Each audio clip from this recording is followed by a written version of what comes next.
Yeah, we get a little it gets a little grimy around here sometimes. Yeah, man. I mean, Mitchell was standing on his square, like, you know, I ain't gonna get all into that, but he really was trying to stand on his square. I don't necessarily agree with what he say. I respect his grind though, and I respect any content creator that's on that grind. Yeah. So, man, that's why we got Pizzle linked in. We got Pizzle linked in on the channel, y'all. So I'm really happy and excited about that. Y'all just don't even know. Man, what's up with you, Jason? What's up with Raiders first down? Man. Man, we got something in Well, store for y'all. I hope y'all are ready for it. I'm gonna talk about it later after we do a little bit of the show because I know y'all want to get to it. We got a lot of shows to do today. A lot of people going on live because they're excited because the start of training camp. Let me ask, Twan, were you able to watch the Kubiak last night on his with his presser? I did dive into it, you know what I'm saying? And I also watched it again to make sure what I heard was what I heard. But Okay, we cool. can get into it, man. Okay, cool. Because I'm gonna do some high points of that, because I'm pretty sure a lot of people are already seen it. And what's up with my boy Frank Webb? whatever. Man, It's cracking. it's so like one of the first things that they talked about was the team first approach, removing the I from the verbiage. One thing um when you have a team, you got to have one heartbeat. I mean, those are like mantras you hear when you play on the team. You got to have one heartbeat. Take the I out of it, and like for me, it's like take the me out of it and turn that M around to a we. So take the we out of it. I mean, me out of it, and make it a we. And I think that's the kind of culture that we're building because it's always kind of been like that. Even when it came to the quarterback room, they never really isolated one quarterback until last night, and that was just to highlight something. It wasn't even to isolate them. So I'm happy to hear Coach Kubiak say that, because that's where it starts. You want to be able to play for each other. You don't want to be selfish. You want to be selfless. That's the way you win championships. Like you got to put your differences to the side. If you want to have a winning culture and you want to have a winning attitude and mentality, you got to take the I out of it. So, what do you guys think about that? You got any comments about that? Yeah, I think he's just making it plain what the foundation is, right? This is a new head coach, you know what I'm saying, that's coming in. They're trying to understand who he is, and he's trying to understand who they are. Right. So with that being said, he needs to say, hey, these is the you know what I'm saying? Not trying to be too spiritual about it, but these is the 10 Commandments of what we gonna do. These is the rules and guidelines on how we gonna move forward, however long we are gonna be together. You know what I'm saying? Because again, we know NFL is not for long. So you can be out, out of here too. You know what I'm saying? As quick as a phone call. So he's just setting the foundation, and I'm glad that he's trying to establish that. We don't need no egos. We don't need no guys that are shooting just to get their numbers. You know what I'm saying? We need guys that are trying to get wins. And sometimes when you trying to get wins, you may not get your yardage. You know what I'm saying? But you get the win, and that's what it all that's all that matters. You know what I'm saying? Is the win. Fizzle? Or no? You good? Yeah. Yeah, I think that he's just like Twan said touched on a little bit. He's just letting, and it's not even that he is putting it down like the 10 Commandments because that's what he is. You know what I mean? He's a very spiritual guy. He bought everybody Bibles. He did all these things. So you know what I mean? So he is putting down a law, and and there is no I in team, but like he said, there is an M and an E, and you got to turn that into a we. because the selfishness is what eats the team from the inside out. That's what erodes it. That's what starts the cancer. When I'm not getting enough attention, I'm not getting enough throws. It's not, I'm not getting this. You can't be like that. You got to just be patient and do it. When it's your number comes up, you got to step up. Yeah. Like they say, do your 111s. Like, do your part, do your job. And it's dope that you said that because I always think about that when Kobe said it ain't no I in T, but it's an M and an E in that mug. Mm-hmm. And like you say, we got to turn that M and an E to a W and an E. Like, turn that me into we, because we're not going to win it by ourselves. I mean, basketball is a little different because there's 5 players. On this, you got 22 players you got to account for, plus the 3 extra special team players, the holder, the kicker, and the long snapper. So, and the punter. You feel me? So, hey, so yeah, I'm really on board with that, and I really love how you put that together, Twine, like the 10 Commandments, because that is essentially what it is. Because the first person to act up is the first person gonna get drug out, and I hope Max really take this to heart too, because that means you too, bro. That means you too. If they want you to come off the field, come off the field, bro. If they want you to stop hitting the quarterback and stop bullying everybody during certain periods of practice, you need to stop doing that. I used to be like. It's funny and it's cool because it does test your teammates and it makes them tougher. But if the head coach, no, not necessarily head coach. Well, it should be, but if Kubiak is saying stop, then I'm like, stop, bro, because he really trying to get some things honed in. Like, make us tougher after we've been playing together for like a year or two. You know what I'm saying? Then you might want to enforce that, but don't try to enforce your will. But we'll get into Max later. I just thought about that he needs to really chill on that, because when I heard him talking about that today, I was like, yeah, it might be time for you to chill on that. And there needs to be one chef. You know what I'm saying? Mm, And that chef is Kubiak. You know what I'm saying? mhm. We don't need no one else stirring pots at this point. It's really up to Kubiak on what ingredients he wants to put together and how, you know what I'm saying? And you got to let that chef cook.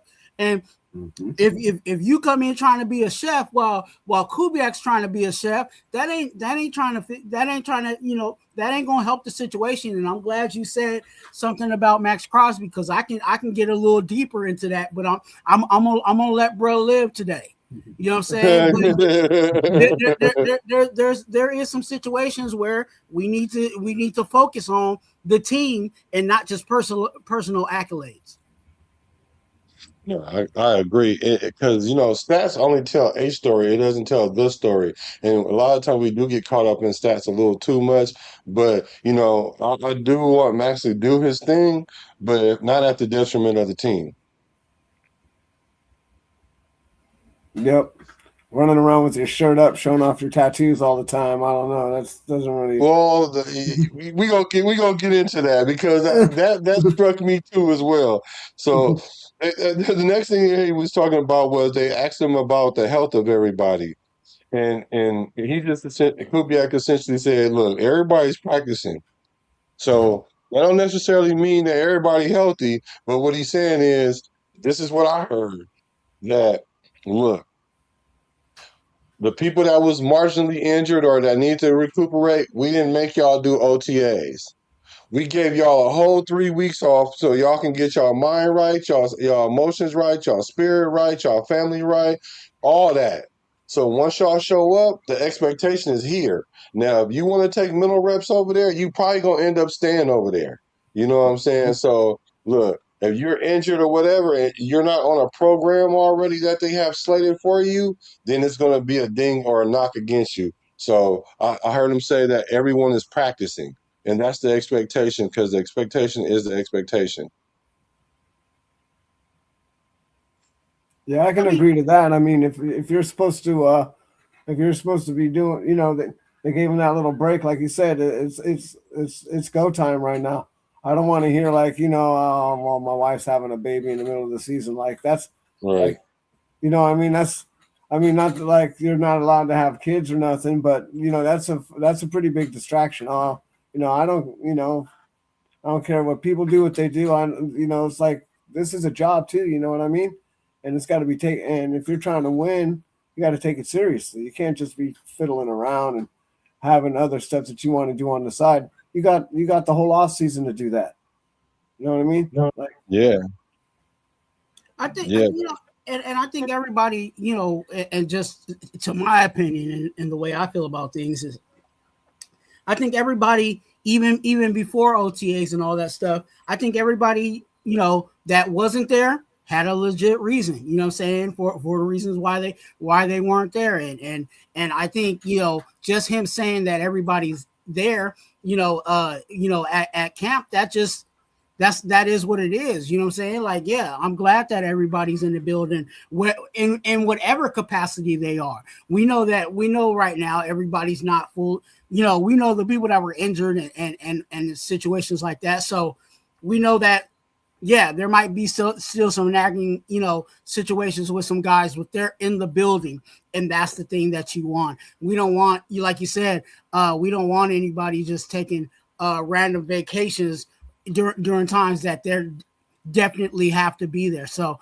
I'm cool with everything that has been said. I'm cool with everything that has happened before. You know what I'm saying? I know some people have different, of opinions on that, but that's perfectly fine. But yeah, everybody's in the building, and everybody should be in the building, no matter what condition they're in. Well, for me, the most important part is that they're in the building and they're healthy. You know what I mean? That's where we need to be at, and that's the most important thing. That's what we haven't gone over this enough. I think we've gone over plenty of those. Getting the max those last 2 games off, because to me it was crucial, because without those 2 games, we're looking at them 2-3 weeks or maybe even a month out, even further than we are right now. So, I don't know. I'm just thankful that we got that out there. You know what I mean? That we got them locked down early, and regardless of whether or not we planned on being here or not, it was the right thing to do. And not only that, it just shows that we're putting these guys in the best position to succeed. And if they don't, it's not the top, it's the bottom. So it is what it is. Mm-hmm. And even further, like we just talked about how Kubiak, and he's still doing it because it's early, but Kubiak is trying to set the foundation. So if you're a player and you're not trying to get that foundation, knowing that the foundation is the ruling for everything involved and how you run things and how you conduct things, then maybe this ain't the team for you. You know what I'm saying? Like, how do you build a house if you ain't got the foundation? So if the players ain't coming in to get the foundation, then hey, you know what I'm saying, you could be on the next flight out of here. Yeah, I think that's why they brought in that's why character was a big thing as far as who the type of players that they were bringing in. And so if you're going to have high character, then those things are expectations that's not outside the realm of what can be done, because that's the expectation for everybody, including Kubiak and the staff. So that was a beautiful thing about that. What's up with my brother? What's up, man? Can you hear me? Yeah, we can hear you. First down. I remember we used to be at the Coliseum when they get the first downs. They just go 1, 2, 3, first downs. I used to love that. But what's up, brother? I mean, have you heard what we talking about? We just got started, so. I just popped in about 5-10 minutes ago. Was seeing what you were doing, and I know we talked a little bit about the Friday stuff that you were talking about, and that's super exciting, man. I'd love to join in on that, be a part of that, and we're gonna get that done. I'm juiced about that. Yeah. So what do you think about so far about Kubiak when he's talking about the health and the expectation coming into the season? Well, first of all, the health is really good. I was just watching the Cincinnati Bengals lost Shamar Stewart for the year. You don't want to see that play. That was Joe Theismann-esque.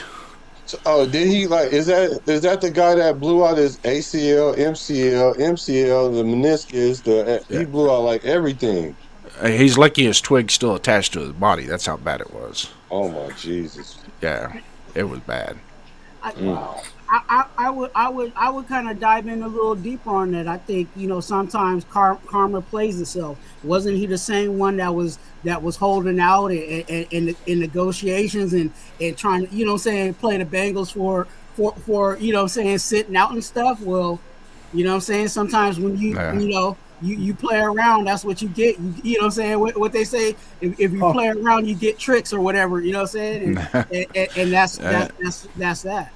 yep. Yep. But hey, shout out to Pizzle, man. I get to meet the guy hey, how you instead doing, of man? Nice to meet you. in the text boxes, man. What's up, brother? How you Yep. doing? How you been? Nice to That's meet Doing you. all dope. right. Doing all right. Good, good. Antoine too. I That's can't dope. forget you, Twan. It's all good, That's man. dope. All love, man. Yeah. So, and Jeremiah, so speaking of catastrophic injuries, a lot of people are concerned with Jeremiah McCoy's. I call him J Mac. Um, about his situation. I'm not concerned about his situation because I've kind of understood what the injury actually is. And if you guys haven't, I definitely have a very detailed video on my page about that. And it kind of clears up everything. And Dr. Johnson, they call him the Babe Ruth of doctors of those kind of surgeries. And he Hmm. essentially said that the Raider Nation should be very excited about this situation and this kid. And we definitely got a steal here. So, they Yep. said Jermaine's going to come in and he's going to get some reps off the bat, but they understand that he has been out a year, and that's one thing I said. Like, even if he wasn't like as injured as projected or whatnot, if you don't play for a year, you kind of don't know where you are. Now, that don't mean you lose all your skills, but you do have to build up that muscle memory, and you got to build up your endurance, Yep. and you got to work your way back into football shape. So, how do you guys Yep. feel about your mind this offseason? Because they say you're gonna get rep with the ones, but they're gonna bring him in and monitor him. I guess I'll go Are you, first. Yeah, I'm not too concerned about him being with the twos and the threes. Just like you said, it's been 18 months since he's played any real football, any meaningful football, whether practice or game. So bringing him along second, third team reps, there's nothing wrong with that. What really surprised me is he with the Manassas kid from Cal running with the ones. That sounded really cool. I was like, yeah, I think people gonna get their chance to. I think people gonna get their chance to shine. I mean, if you mm-hmm, like I said, I'm not so much concerned about who starts because to right, me it's about packages. Who thrive in what package? Because in mm-hmm, certain downs and situations, um, Coach Rob gonna rely on certain things. That's why they say whatever it is that you do, when we put you in the game, do that.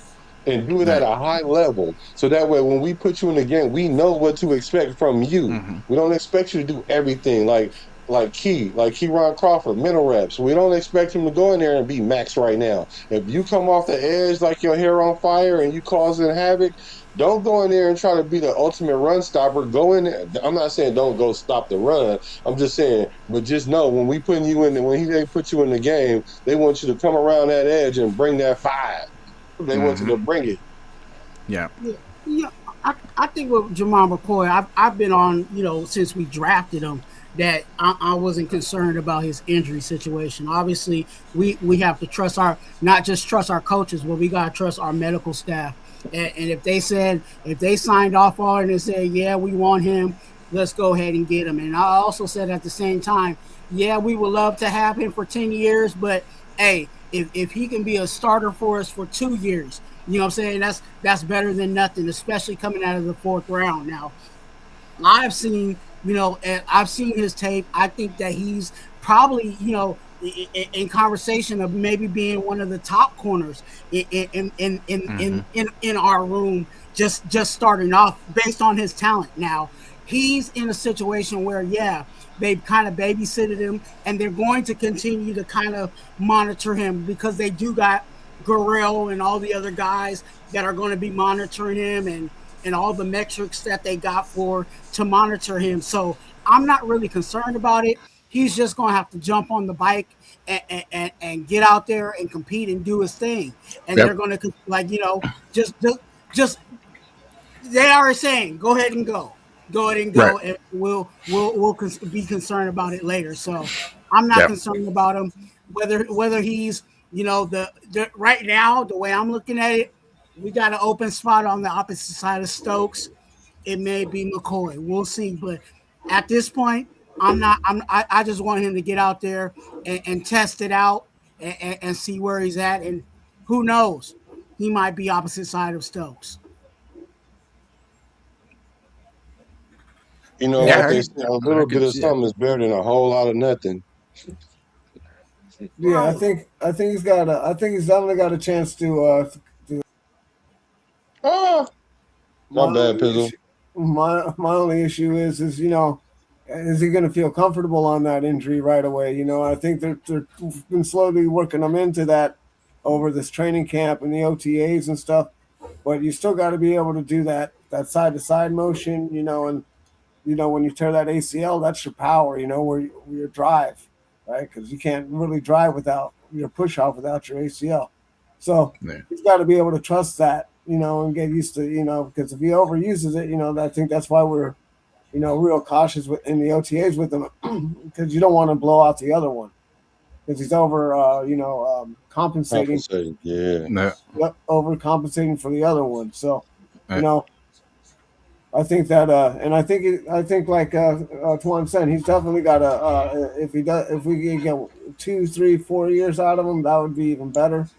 But we just gotta let this kid come along at his own pace. Let's not rush it because we need him for as long as we can. And I think, like Twan said, I think he does have a chance to start on the other side and perform real good for us. Yeah. And I agree yeah, with you because I think he has that, and they're using a lot of things that we are not even aware of. You know what I'm saying, to monitor. You know what I'm saying, his steps and all of that. So we got to trust. We were in what, the 1980s. You know what I'm saying, Mm-hmm. a few years ago. We way futuristic with some of the stuff that they've been doing, even down to the way that they were drafting. We saw that, what I'm saying, in the episode of they using a whole lot of computer metrics and stuff like that to pick these players. So let's just trust the process. And again, they're in a situation where they're trying to let him go, and like you said, test out his body. And that's what camp is for. Hey, let's test this out so you can be confident in it. So by week 1 or whenever you feel you're really ready to go, you're off and running. So like I yeah, said, if we can get a year or two out of him, even at from that, with him being a 4th round pick, how many 4th round picks actually really stay super long in the NFL?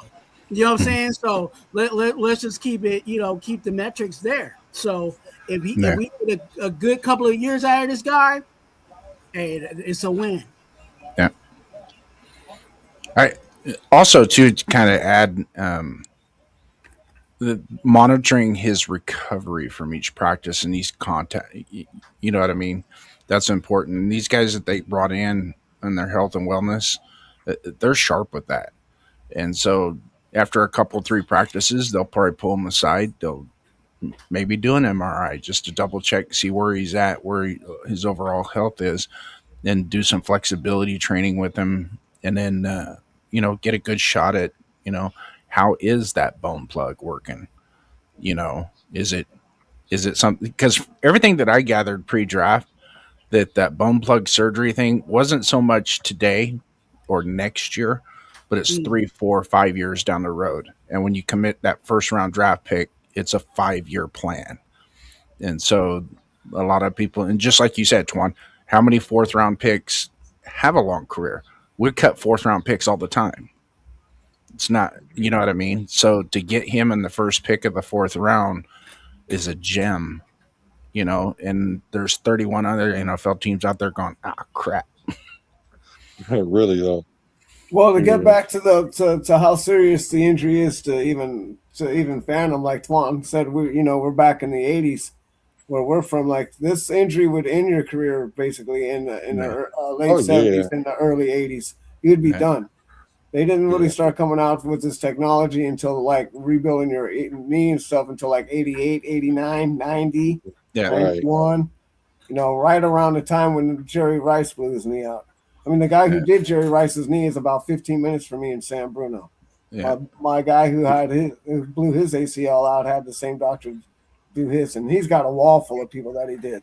Yeah. Well, it's Yeah. like Bo Jackson's injury, his hip displacement injury that he had, where it severed the blood vessels, the supplying blood vessels. Right? Priest Holmes had the exact same injury and came back and played 4 or 5 more and had Pro Bowl years after the exact same injury. They were able to, he was one of those when he had his injury that they really dug into the science of it and the medical of it and figured that there are some things that they can do, especially with cadavers and things like that to bring that tissue back to a healthy level. Well, that's what they did with Aaron Rodgers, right? They gave him a cadaver ACL or something, right? Yeah, his Achilles. Right? And I know Yep. somebody else has got I think somebody else got an ACL from him and ended up running faster. Was that Phillip Rivers or something?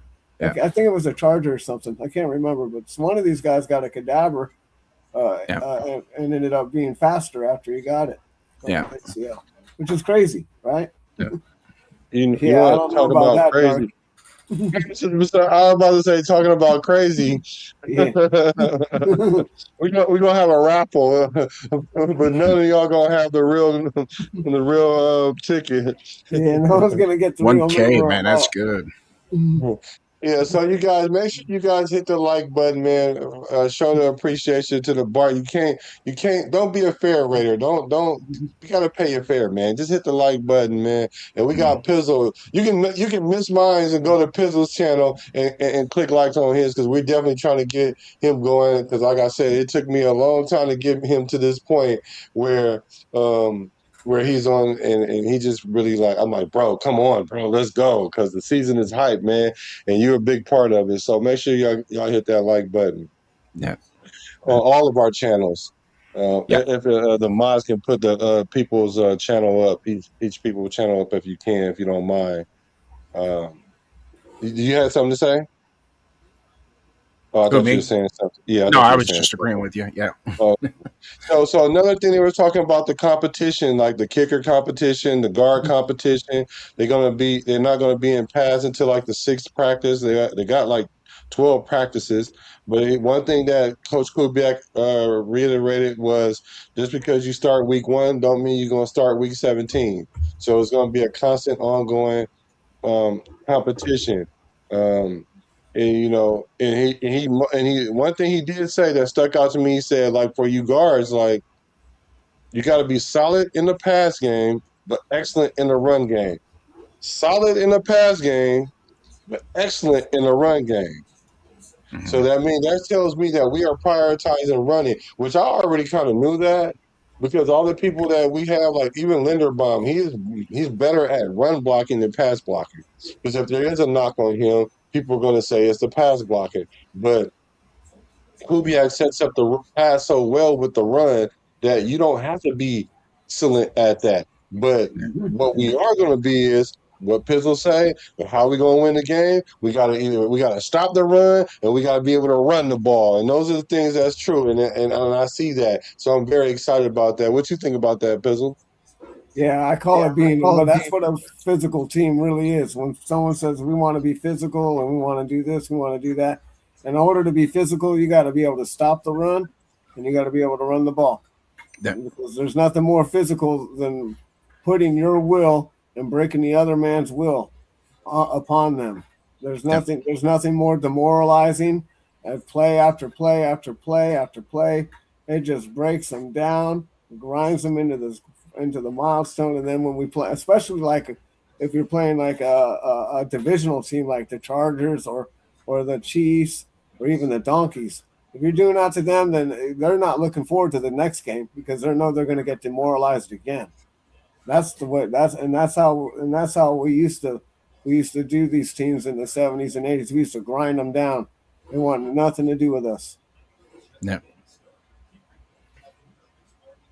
Yeah, back in 1998, after a preseason game against the Arizona Cardinals at the Oakland Coliseum, we were fortunate enough, our tailgate crew, Coach Madden parked right next to us.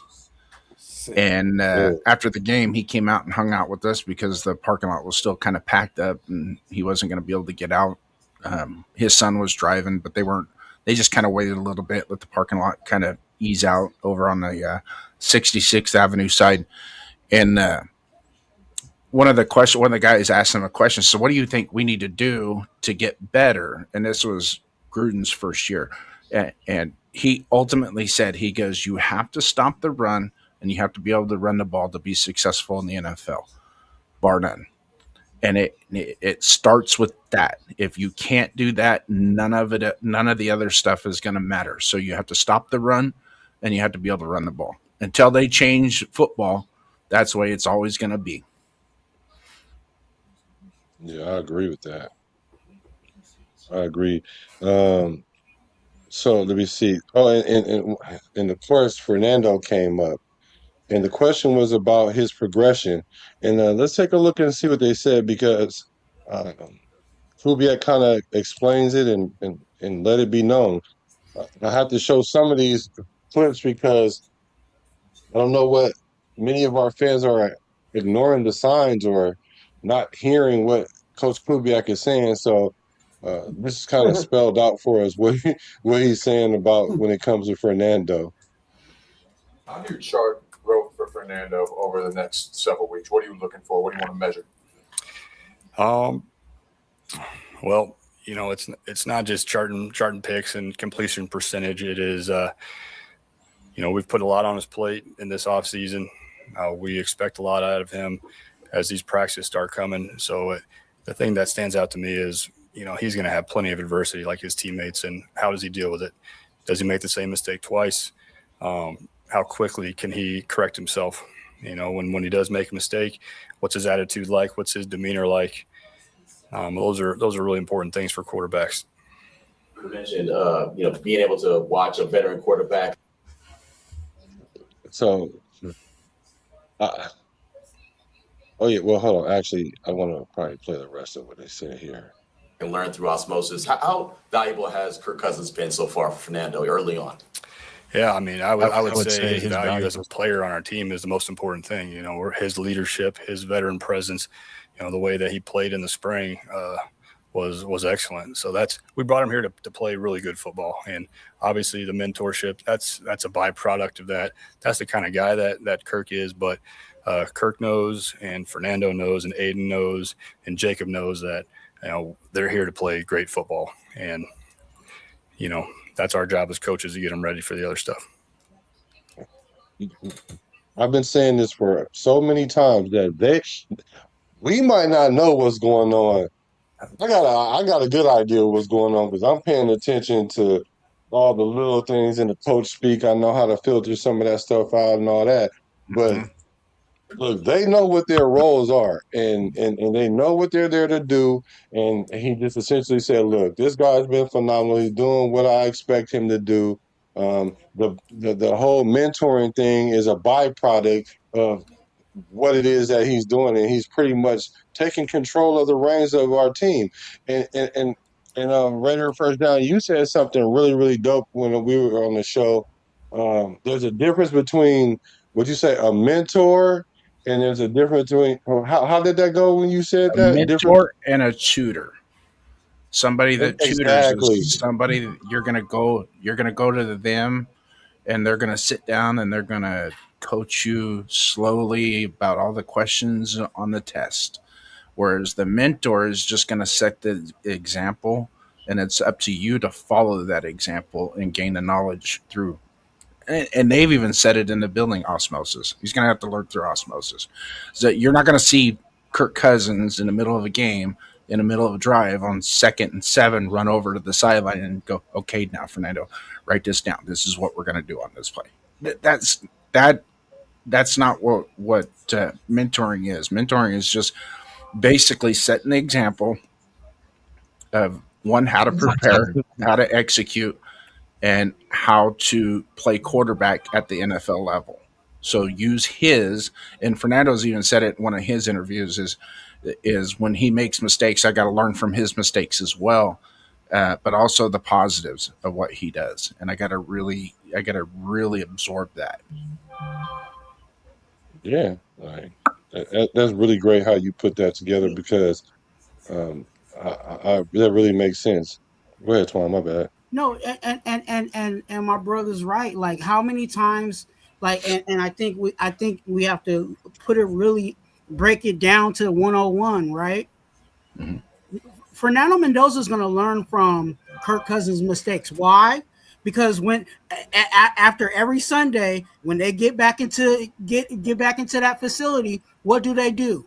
They all sit down together and they go Mhm. over the mistakes. Mhm. So we're going to see Fernando Mendoza is going to see, you know what I'm saying, when Kirk Cousins throws that pick or when Kirk Cousins does something that is a mistake. Because again, the QB coach and the offensive coordinator is going to say, hey, Kirk, this is what you did wrong. This is what I needed for you to do here. Blah, blah, blah, blah, blah.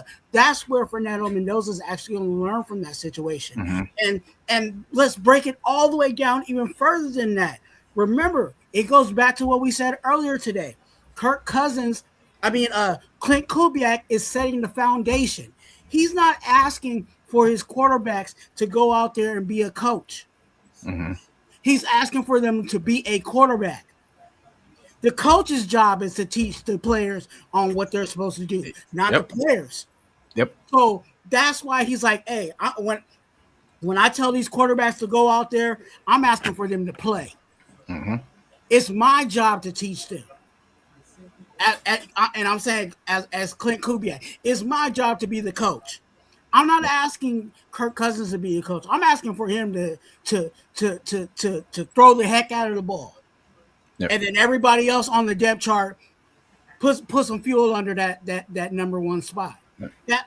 That's the basics of what is being said, and Um, he's setting the foundation to that. and I'm going to take Twan. I'm going to elevate him on that as well with what you're saying right now.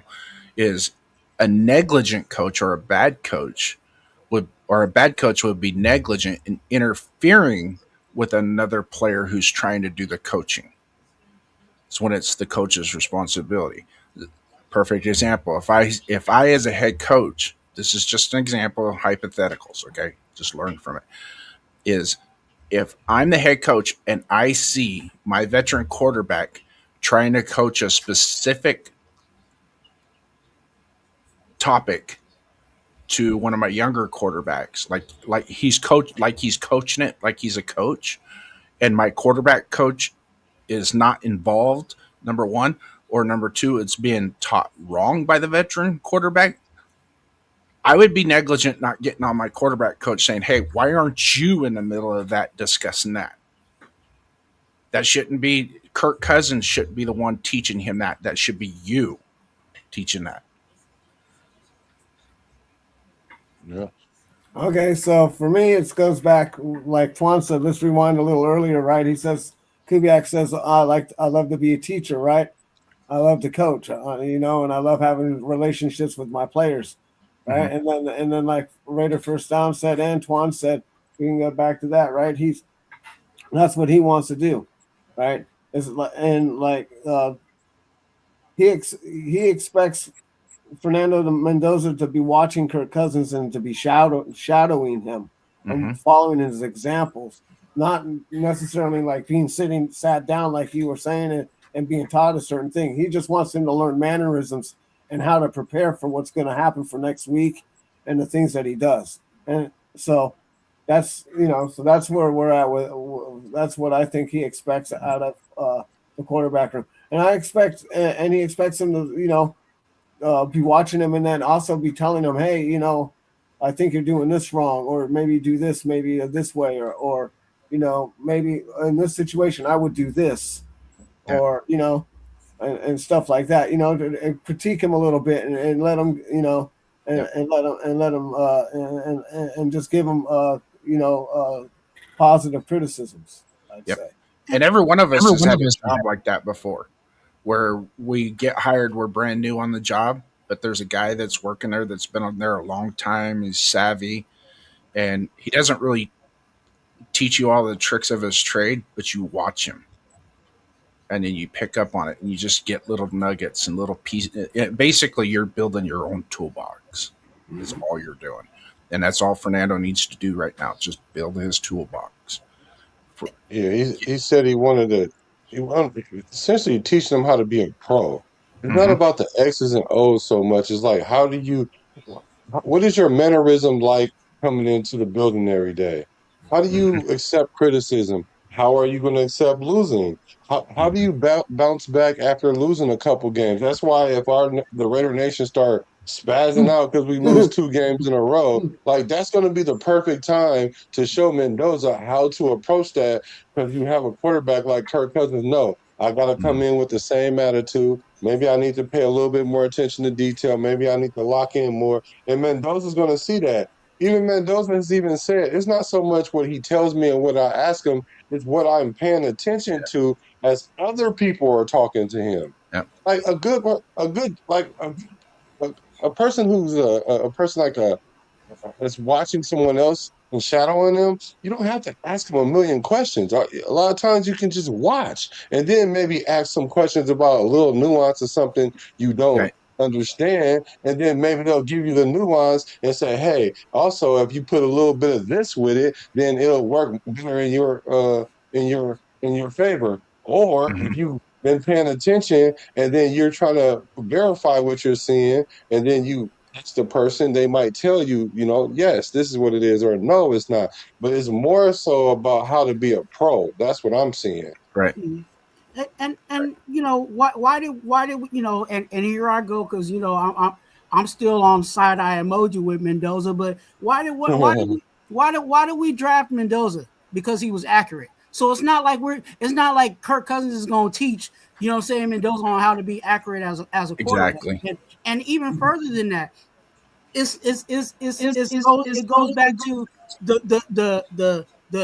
who Kirk Cousins is. We know Kirk Cousins is a nice guy. If Fernando Mendoza goes to Kirk Cousins and says, "Hey, can you tell me what you think about X, Y, and Z?" Yeah, he's gonna give him some game. You know what I'm saying? Yeah, he's gonna teach him. You know what I'm saying? Whatever he asks him, but it still goes down to the responsibility of Fernando Mendoza to ask Kirk Cousins those questions. It's not Kirk Cousins' responsibility to teach him what Right. needs to be done. It's hey, I'm Fernando Mendoza. Hey, can you teach me this? Okay, this is what it is. So right, take your notes, and if you got some questions, go ahead and ask them. But it's your responsibility to ask Yep. those questions. Yep. I learned that with my dad. Like my dad teaching me a lot of stuff. And then, you get to a certain point, you might think you know a little something or whatever. And one thing that stuck with me, like he said, I taught you everything you know, not everything I know. Mm-hmm. So Yeah. that's kind of how that works. I'm going to teach you what you need to know, and then it's incumbent on you to take your knowledge base a little bit further and be proficient at something. But don't ever get it twisted that I'm teaching you everything I know. You know what I'm saying? And it's not that you're being mean or anything like that. It's just so much information, years and years of experience. I can't dump it all in a half of a training camp or all in OTAs and all that. Yeah. I mean, like, that's unrealistic. Yeah. Yeah. 16 years of experience is hard to hand over to one guy in a week or a day. Yeah, he's not going It's to a, understand it because he don't even mm-mm. understand the speed of the game or what he's even seeing. Because people are saying Mendoza's smart; he can read defenses. He never read an NFL defense, and not Right. only No, that, big he's an difference. RPO. He's used to reading RPOs. That's like Yeah. reading the DN, pretty much. He does know You how to know, watch game film though. yeah, he That's does. that's hard. That's the It hardest is. part. So Yeah. yeah, I don't know who said it on the panel here, but I'll just reemphasize whoever said it. But you're exactly right. What are the reasons? What are the qualities and reasons why we drafted Fernando number one? It's he has all those intangibles that we don't have to teach. Right? He's intelligent, super intelligent, right? But his the way he's a leader, okay? The fact that the lights never got too bright for him when he was in college, right? That's hard to teach. So, I mean, it's going to be different in the NFL.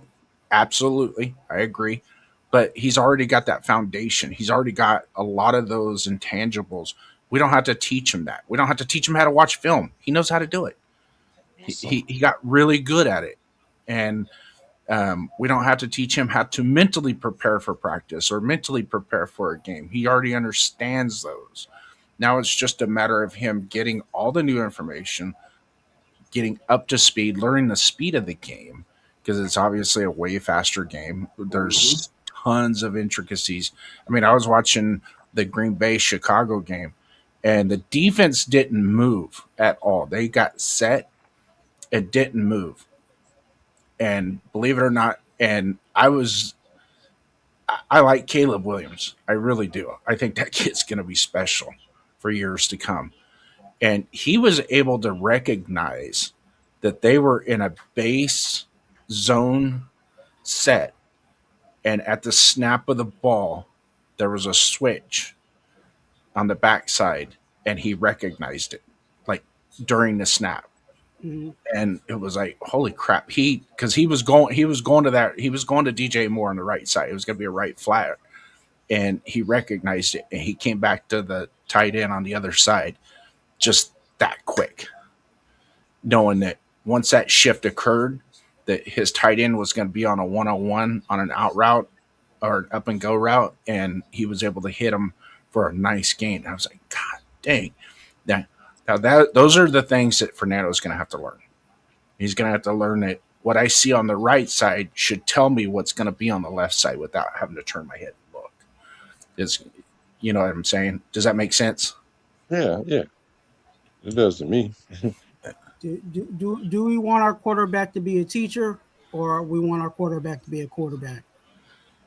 We want our quarterback to be a good quarterback that sets a great example. He doesn't have to be the teacher. He has to be the big brother. Just set a good example. That's all you got to do. There you go. Be the big brother.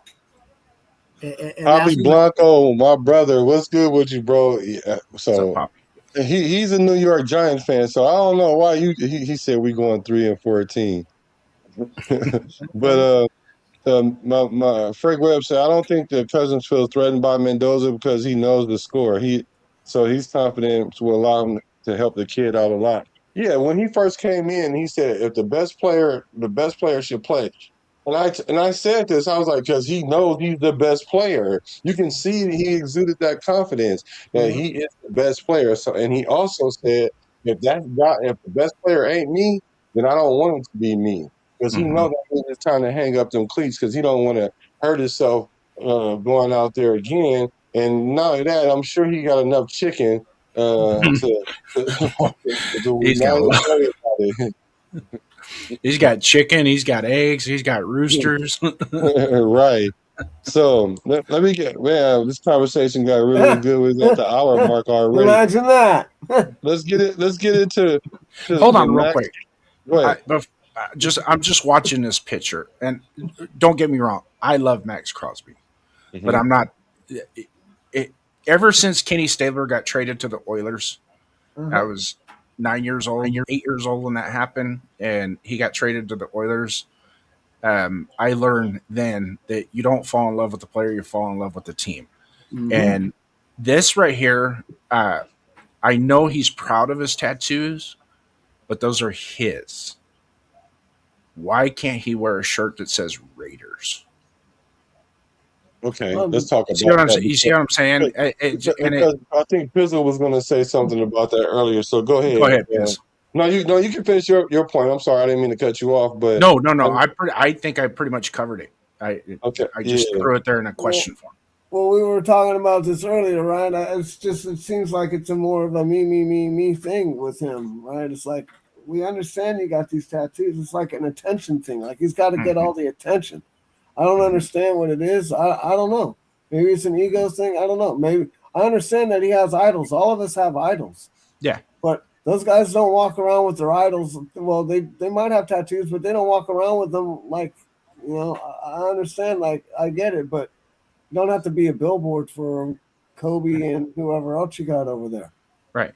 And But and that also, you do that on your at your house on your time. Right now, yep. you're at the Raiders billboard. You know, you come into the press conference like, I don't know. This is kind of like, I don't know. This kind of weird behavior for me. Like, where's your attire? You wouldn't go into Taco Bell looking like that. I'll say it like this for those that want to dive into it deeper.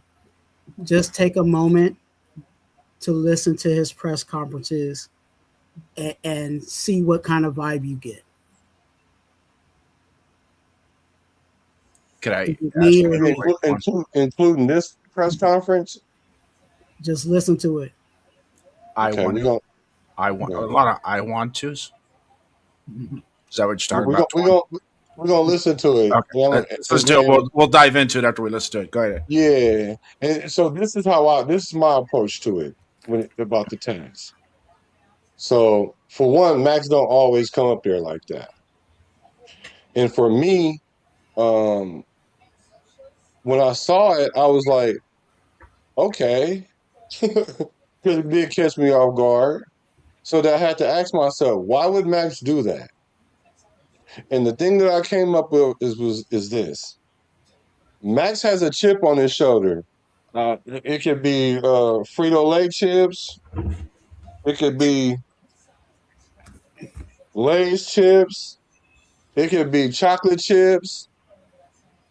It could be chip off the old block. I don't know. But what I do know is Max is pissed about a lot of things. And he's pissed that he got this, he has this attitude, right? And so now he's like showing everybody, like, you know what? The Max that y'all know and love, I'm talking about back in 23, that Max.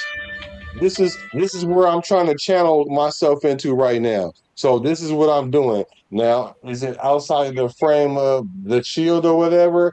I can see why people say that. I can see why y'all saying what y'all saying. But being that I understand how Max moves, and I'm not saying he don't need to temper some of it, but based on that, first day of camp, of full practice, he just like basically like, you know what? I'm about to let it all hang out and I'm about to give it all for the nation. And that's how I took it.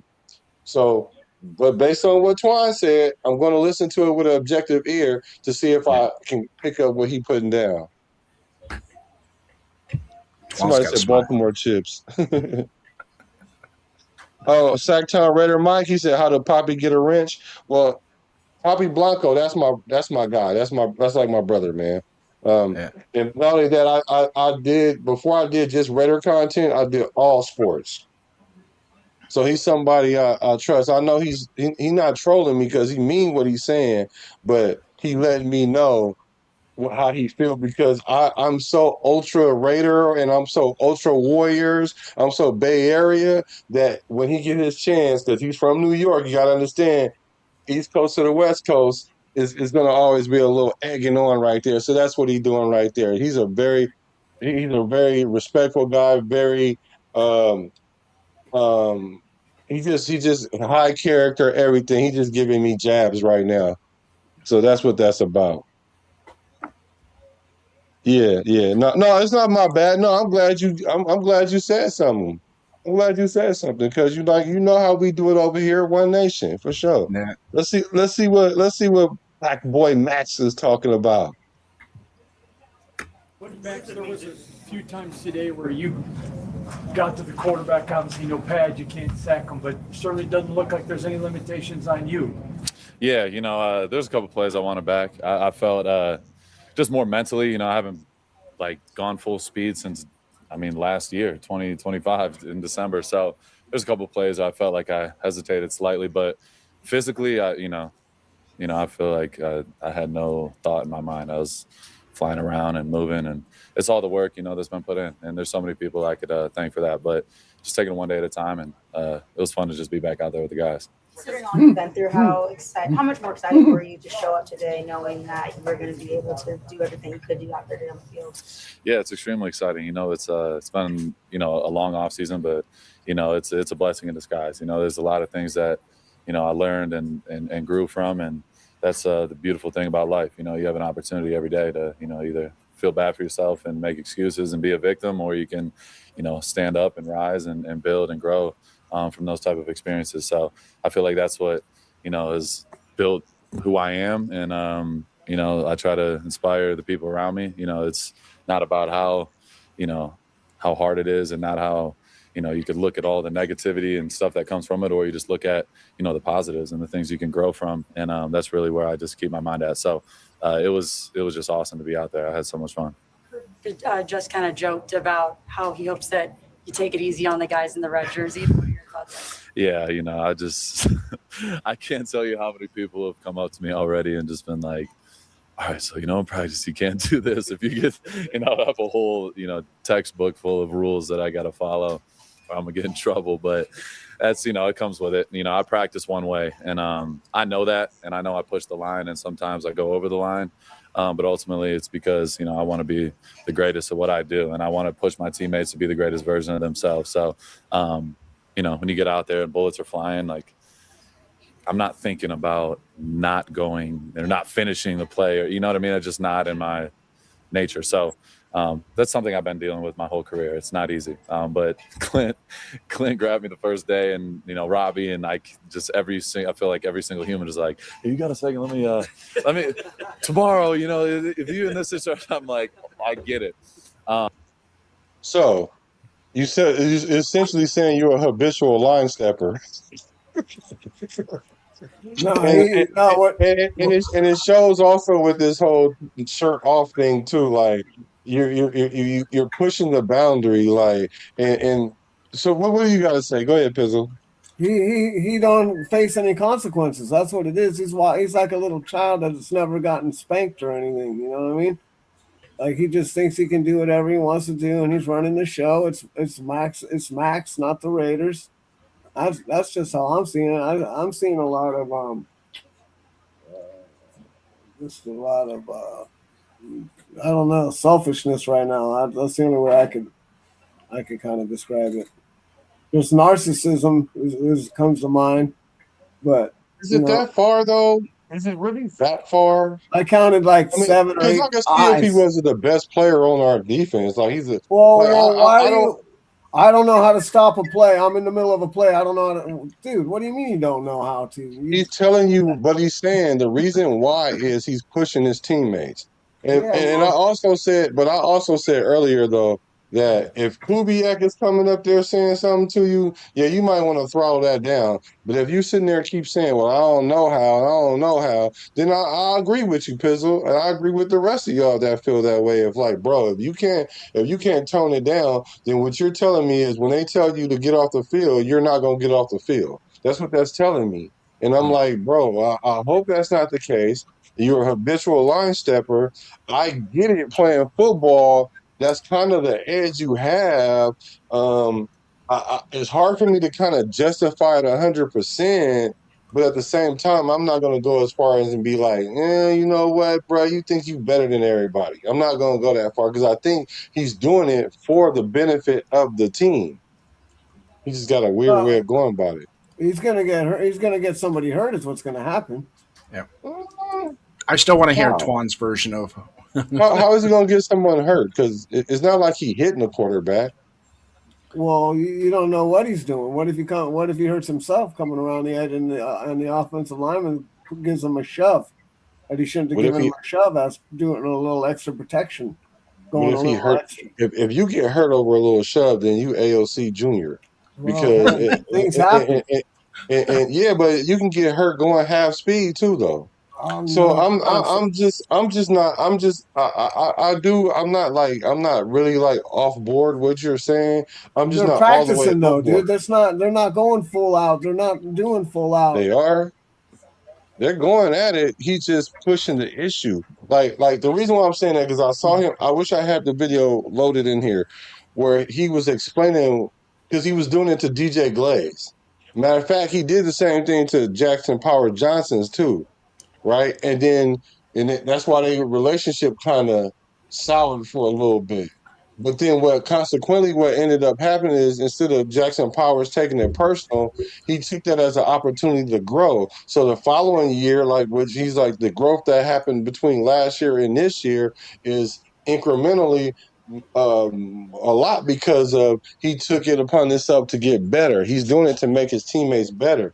So I get it, but then at this time, I also like, bro, you can't be disrupting the flow of the offense because Gruden had a problem with him from day one with doing it, and that's because it messes up your timing as a quarterback. Certain drills aren't meant to just be defeated. Like 7-on-7, 7-on-7 is not a drill where the defense is made to really beat the offense. You're supposed to beat them on 7-on-7. Yeah, sure, you can Yeah. knock the ball down and all that other stuff, but you don't want the D lineman or because the D lineman ain't on 7-on-7, but you don't want certain things to happen to disrupt that rhythm because it's really an offensive drill. And Max is doing too much there. But I don't think it's to the point where he's like narcissistic though. Like, but then again, I don't know. It could be if you Is don't it want to his stop job to because coach, or is it the coach's job to coach? it's the coach's job to coach. All right, And I'm then. not justifying it, but what I'm saying is to go as far as to say that he think he's So this by up him here trying to with make it, his that's a little play, much for me. his players or his teammates better, he's kind of like overriding what the coach is saying. He's like, no, this is what I want to do because this is how I want to do it. It's not the way that the Yeah, coach wants to do it. It's how Mad Max wants to teach these guys how to do it. yeah. I just don't think it's that far. I think that's an element, but I don't think it's that far because some He things just that you said it's do. that far. Yeah, No, I don't think he's saying that he better than the coaches. I don't think he's saying he is that. if he's saying that he wants to push them to make them better when that's the coach's job to do. No, no, but see, on the field, the way you play is how you push your teammates. Because sure, the coaches Yeah. can give you the instruction, but as a player, you have to still be able to perform what the coach is expecting, Yeah, and you push your teammates by acting like that. And like I but said, I'm not justifying it. both players got to know but what the intention is. One guy's going out there with one intention in his head, and the other guy's going out there with another motive in his head. That happens all the time, bro. That happens all the time. It does. Now, to this level, I say no. It doesn't happen to this level. So I understand that it's concerning because, especially if he won't stop. Because if he Yeah. won't stop, then it's a problem. I think where the boundaries that we set, and Kubiak will figure this out too, is if he's doing it in the games and in practice, then that's just who Max Crosby is. And Yeah, but the red jerseys, when it comes to the red jerseys, that's a team thing. That's not a coach. That's the team. So if you're pushing it to the point where you're in putting a quarterback in jeopardy of getting injured just because you want to practice at a certain rate or you want to get to the quarterback at a certain level to try and prove something at that point, you can only hurt the team by injuring the quarterback. So he's got to know that he knows the boundaries. He does. And to be honest with you, the first day of pads, he's going to amp it up and he's going to piss off the offensive coordinator and he's going to piss off Kubiak. And then after the dust settles, after a couple of practices of that, he'll tone it down. He'll know what the purpose is, but he also is just trying to set the tone for what practice should be. This yeah, is how he's not. I don't think he's in the ear of the other players on the defense, telling them, "Oh, you got to do like I do." I don't think he's doing that. He's just setting the context of it with his actions and the way he plays. My only concern with the press conference is, and like I said, the artwork is beautiful, love it, right? But it's your artwork. It's not the team's. And when you go up to the podium like that, there's a bunch of shields behind you, and there's a bunch of sponsors that sponsor our team. I would wear regalia that reflect that, such as I know the equipment guys have a nice shirt he could throw on to go up there. Now after a game, he's taking his pads off and he's taking his uniform off and he's got tape on his hands and stuff like that right after a game. That's that's on the press because the press is trying to get their story as fast as they can and not giving a player the chance to unwind and cool down a little bit. They're trying to basically touch the motor while it's still hot is what they're trying to do. But in this situation right here where he's come off the practice field, he's already probably talked about 20 or 30 different people, and the press conference is 20 minutes after the practice. I don't that part I don't know how far away, but either way it go, he can throw a shirt on. Like if he got the sleeve on, he can throw the shirt on. But Yeah. this is like training camp, so I'm not really. I think we're well. I just think that it's not that serious. It's training camp, right? But I get it. He could have put a shirt on or whatever. He could have. But I just don't think it rises to the level where I'm gonna start docking points from him because I know he's not hitting the quarterback in practice. Just like you guys got to understand who we talking about. He has the Mamba mentality, right? Right. So even in practice, Kobe he used to push these players so hard, even so much that him and Shaq got into it, right? Yeah. And Shaq had to leave because Kobe used to push his players and his teammates in practice so hard that when the game comes, this is easy. And even Coach Kubiak said that they want to make practice so stressed, put the stressors on them so hard that the game on Sundays is easy. Now, Max being the player, he needs to learn when to temper that. Because, like I said, I'm not disagreeing with you guys totally. I'm just saying, I just know that in his mind, he's like, I'm pushing my teammates to a point of perfection. And you can only do that on the field, not while your coach keeps saying something to you. It's got to translate on the field too. So he got to find that fine line. And if he doesn't find that fine line, then it will be a detriment to the team. Because just like Kobe, it was a detriment to the team because had him and Shaq got along, they would have won 1,000 championships. But at the same time, Kobe like, look, I put this kind of work into it. If you're not going to do that, then hey, I have little to no respect for you. So I don't know. It's not a red flag, but it's definitely concerning when you have someone that we're identifying as a leader. I don't know if you guys want to categorize this guy as the face of the franchise, but you have him as a leader. And if the leader is, like you said, Black, a habitual line stepper, what do you think's going to follow? You know what I'm saying? The head follow. You know what I'm saying? Everybody follows the head. So what so say that? Yeah, we see Max Crosby being a habitual line stepper, and then all of a sudden now we're seeing other guys habitual line stepping. You know what I'm saying? And then now the way you practice is the way that you play on the field, right? So now we're getting penalties and it trickles down to that. So it can't. I'm not saying that it's there right now, but it's definitely a cause of concern, especially if we're identifying him as a leader. Because again, if he's trying to set the tone, who is he setting the tone for? And He's setting the tone for everybody. When do again, like you exactly. So if he's setting the tone for everybody, then eventually what's going to happen when JPJ is crossing the line? What happens when, you know what I'm saying? He gets checked by Max. This is what I don't want. Is I don't want this to be an example and have JPJ go up to the podium with no shirt on, showing his that's not going to happen. Oh wow, that would be crazy as hell. No, that's not going to happen. Like Max is not a person who gets a gang of penalties for one, right? He knows, like somebody said, like I think I don't remember who said, but Max knows where that line is because that's why he's a habitual line stepper because he knows where that line is. It's not that he's running through the line because he don't know where it is. And then as far as other people doing it, I agree with that, like in logic, right? But if I look at how it's always been, Max has always been like this, and I haven't seen other players just decide that they were going to take that path too. So I think Max has earned the right to be like that, but you gotta be aware of it because, like you said, who's to say that JPJ won't come up there one of these times with a slice of pizza? You know what I'm saying? Like then we got to be like, well, where did that come from? And then we got to blame Max. Now he'll go up there with a drink. Why not just like some Woodson whiskey or something? Yeah, but that would be dumb.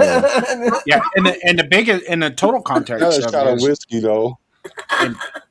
in total though, what we're all discussing, none of it's wrong, but he should know right now, this year, right now, this moment is we're starting something new, and there's a lot of new faces and a lot in this new place. And if he goes up to the podium wearing a Raiders shirt, to them that says he's up there for us. He's talking for us. Yeah, You see what I'm saying? I see what you're saying, but I wouldn't have taken it like that because I know how Max is. Like, I wouldn't have took it like that. I'd just be like, I know I wouldn't walk up there with no shirt on, Yeah. but I know that's how Max is. So really, me knowing Max, okay, let me just let Max be Max. Now, if we come out, we find out we end up at 3-8, and he's still acting the same kind of way, I'll be like, dang, bro. I mean, like now, all these things that people were saying has legitimacy, because that right now is not legitimate as much because it is legitimate. I mean, I'm not, because remember, wait, where I'm at with it. Hold on, I'm gonna give it, Pizzo. I'm gonna give what you're saying 2 ice cubes because I'm not discounting what you're saying. I understand what y'all saying. All of you guys, I get it. But I also understand that Max is just doing that because he's at the point now, like, I haven't been healthy in a couple years. I got traded. They made an excuse not to keep me. The Raider fans is mad at Flock Nation. You know what? It's me against the world. So you know what? I'm coming out here tatted up, and I think he only gonna do it this one time. I hope it's not a reoccurring theme. Because if it's a reoccurring theme, then I'm gonna be like, yeah.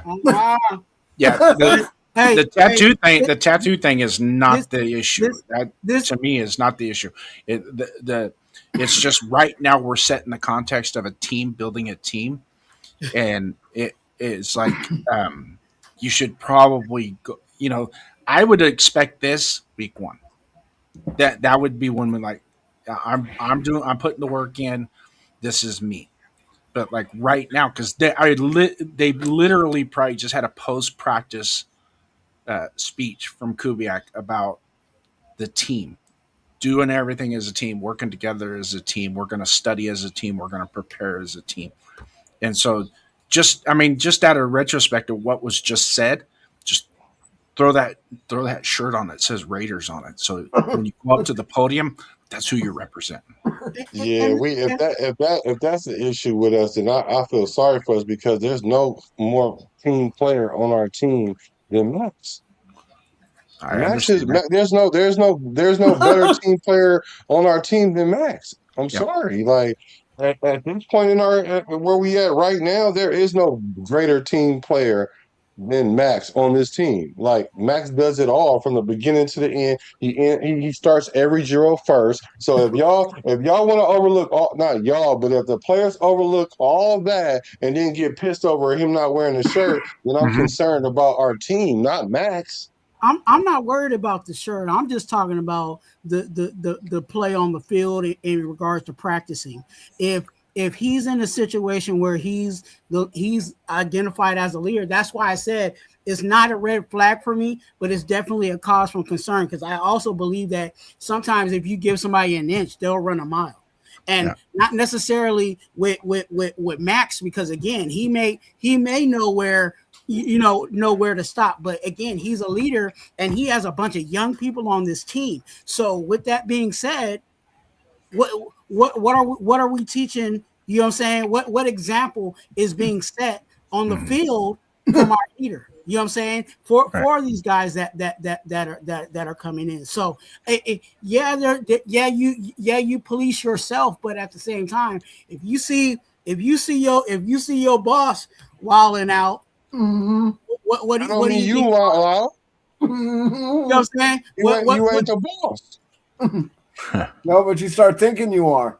Well, that's your fault, not his. Yeah, well, he's thinking he's the boss right now. He's wilding out. No, I'm just saying, like, if you think you have enough cachet to act like Max and you don't, that's a you thing, not a Max thing. Now, if the coaches come to him and say, "Look, Max, we want to have this uniformity, right?" Because I get the uniformity. Mm-hmm. You I shouldn't have need to you to tell turn him. it down. I need you to turn it down. Well, this is how Max been his whole time he's been here. This Right. is it's not new. This ain't the first time we seen his ink. Like that's why I'm like we act now. I'm shocked that it's a thing, but I understand why it's a thing though. But I'm like, okay, well, it's training camp, so I really at the thought he end of was a the day, Raider I'm not though. tripping. So what is it? I'm fine with the shirt. What is him not wearing a shirt makes him not a Raider? Because he's not with the That's not. program. He's not on the program, bro. He's on a different he's on Max Crosby's program. He's not on the Clint Kubiak Because he's not program. wearing a shirt. Yeah, because he's Yeah, doing that's whatever too he much for wants. me. That's too much for me. I guess it's too much That's for too you to much put for a me. shirt on and represent your No, brand. it's too much for me to Then I think guess the it's too franchise much. gonna fold because he's not And the wearing the guy's shirt. acting like he's in high school right now, like he's back in college or something. Yeah, well, He's not at a frat party, bro. He's at a press this conference. has nothing to do with a frat party. This is just him being who he is. Like, and if it's too much and it affects the team, how they play, I'm scared for the team for one. It's the image, dude. But It's it's the being image. the It's a image. Raider So image. why wasn't everybody had this smoke for AOC when he said he wanted to be on another team then, or he want to be Because a they ain't starter? me. No, I'm I just gave him. saying that I think that's more detrimental. I think that's more detrimental to say than Max not wearing a shirt. Yeah. Like to say, you know what, I want to be a starter in this league. Like, yeah, okay, that's fine. But why are you saying it now? It's inappropriate. Just like it's inappropriate for him not to wear a shirt right now, right? It's inappropriate. I get that. But I'm saying, how far is it inappropriate? Is it inappropriate to the point that the team can't function? Because if they can't function because he's not wearing a shirt, then I don't know like I about said, I that, feel but sorry. I might slap him with $100,000 fine though. Let me finish with Max talking No, it's about. just a lot of times when you're doing the team thing and you're building the team concepts and everybody's a team, we're all a team. Exactly. Just represent the team. That's all. Exactly. If you, I mean, So everybody should wear the same kind of if his haircut. teammates don't have a problem with that, and it shows, and only time will tell whether or not it shows. If they buy in, hey, that's just the way Max is. That's the way Max is going to be. Then fine. Then I'm good with it. Everybody's good with it.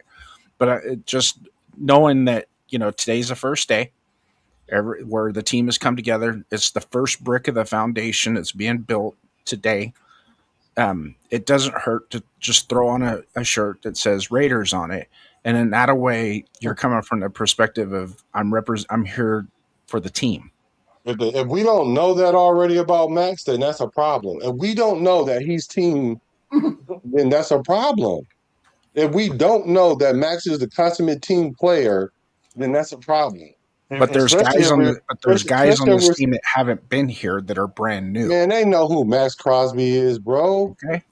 They know who Max Crosby is. This ain't the first time they've So seen Max Max gets Crosby. special privileges, right? Max gets special Oh my! privileges It's not because he's about Max. special privileges. It Because if is. that's the case, so okay, so do you think Max outworks everybody? I don't know if he does or doesn't, and that's not that's There's not probably some guys Okay, on that. all right. There's a couple guys on that team probably work just as hard as he does. Now you don't never hear it. You don't never hear about nobody else being in the office, being in the building first and last, like Max, or playing from snap to snap, from quarter to quarter, and all of that. There's matter of fact, who is the player we talking about? Because Max been doing this for 7-8 years now. Mm-hmm. So I'm like confused. Like I didn't know it was this big of a thing. But hey, like It's you said, to me, it's time not that will big of a tell. deal. To me, it's Time will really tell, not. though. It's really not that big of a deal. I don't, because I've seen him in a press conference like this multiple times, and it's just that's who he is, and I already know how he is. So he's proud of who he is. I'm proud of who he is. But I'm thinking from the concept of because where we're at right now as a team that we're building from, we're trying to get that team aspect going. Is it would probably look a lot better had he just thrown a Raiders shirt on today. Next week, if you want to go up to the podium without a shirt on, fine. But just do What's it the today. difference? So that way everybody's like, all right, you know what I mean? It just that way, and it deflects. It's a visionary thing. It's not no. I can close my eyes and listen to the press conference and hear the same thing. Now, what's the difference between this week and next week? It all comes down to when the team starts to gel, when everybody starts to, because the players on the team that we brought in don't they don't know Max as well as you would think they would. Okay, so there's a lot of team camaraderie building, doing the practices together, post practice, all that stuff, to where that these guys got to really get to know each other from snap to snap, play to play, meeting to meeting, lunch to lunch, dinner to dinner, all that stuff. So it just, I don't know. To me, it would have just made more sense. But hey, if like you said, and I agree with you, BDQ, on this, if the other guys don't have a problem with it, if they just sit back and say, well, that's how Max is, then fine, go for it. And that's just the way it is. But from my perspective, it seems like kind of like when I played, if one of my teammates, we had team socks, uniforms, shirts, everything was team oriented. And if one of my teammates showed up with booty socks on it for a game, I was like, man, the coach tells us this is what we're going to wear, and all of a sudden you're not going to wear that. How are you more special than I am? Okay, so let me ask you that. Yeah, I absolutely understand that, because I had one coach that didn't really care like that, but then I had another coach where we all had to wear the socks the same length. We all got to have our shirts tucked in all the time. Mm-hmm. The uniform got to be, everybody got to look the same, exactly the same. Mm-hmm. And guess what? Both them teams was booty. But I'm just saying, like, if something like that is if something like that, no, like, I understand the reasoning for it. I get it, because there's no one person better or bigger than the other. I get that, right? Right. And but I'm like, if I see a player wearing short socks, that ain't about to make me go out there and underperform because he get to wear short socks and I don't. That's not gonna make me underperform. Not me. Yeah. But the thing of it is, and in my situation is, I had the team socks on. I just pulled them down. And the coach comes over and yells at me and says, pull your damn socks up. And I'm like, okay, but your baby boy over there that's playing outside linebacker on the other side's got booty socks on in a game. And there's nothing. In other words, the playing field is going to be level, right? And it should be. So if everybody goes by the same rules, then there's no questions about it. Now, I'm not saying this is a rule. Yeah, but let's assume that it is a rule, though. Let's say if it's a rule and he's defying the rule, then yeah, that's doing way too much. If Kubiak comes out and says, because Coach Robbie even said that he got in trouble with Coach Tom Coughlin, because he was like, we tell the players they got to wear long socks and you get to wear short socks. And so he said from then on he wore long socks. So now, so Max, you can't be bigger than the program if that is the case, right? So, and then if that is the case, I would agree with you guys 95%. I would agree with you guys 95%. If he's just doing that just because he's just being defiant, take 95%. and being a petulant child, like Pistol said, then yeah, Max is out of pocket for this, no matter if it affects the team or not. He's not bigger than what they said. If Kubiak saying stop knocking the ball down, and Coach Robbie saying it, because he literally said both their names, then Max, then you are doing too much. And then I'm going to have to, if I have to pick a side, I got to pick the side what you guys are saying. If that is the case.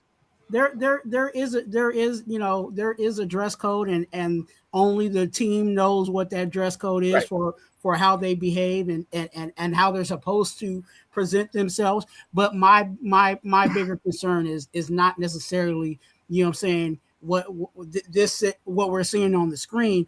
It's what's on the field. You know what I'm saying? Like it was brought up, him knocking down balls when the coach is trying to simulate something, because again, you remember there's only a certain amount of time that they're allowed to be on the, you know what I'm saying, on the field. So there might be something that they might be trying to do a 2-minute drill and trying to simulate something. And here goes Max Crosby saying, I'm above, you know what I'm saying, what Kubiak's trying to cook. And that's why it goes back to what I was saying earlier, where we got to allow Kubiak to be the only chef.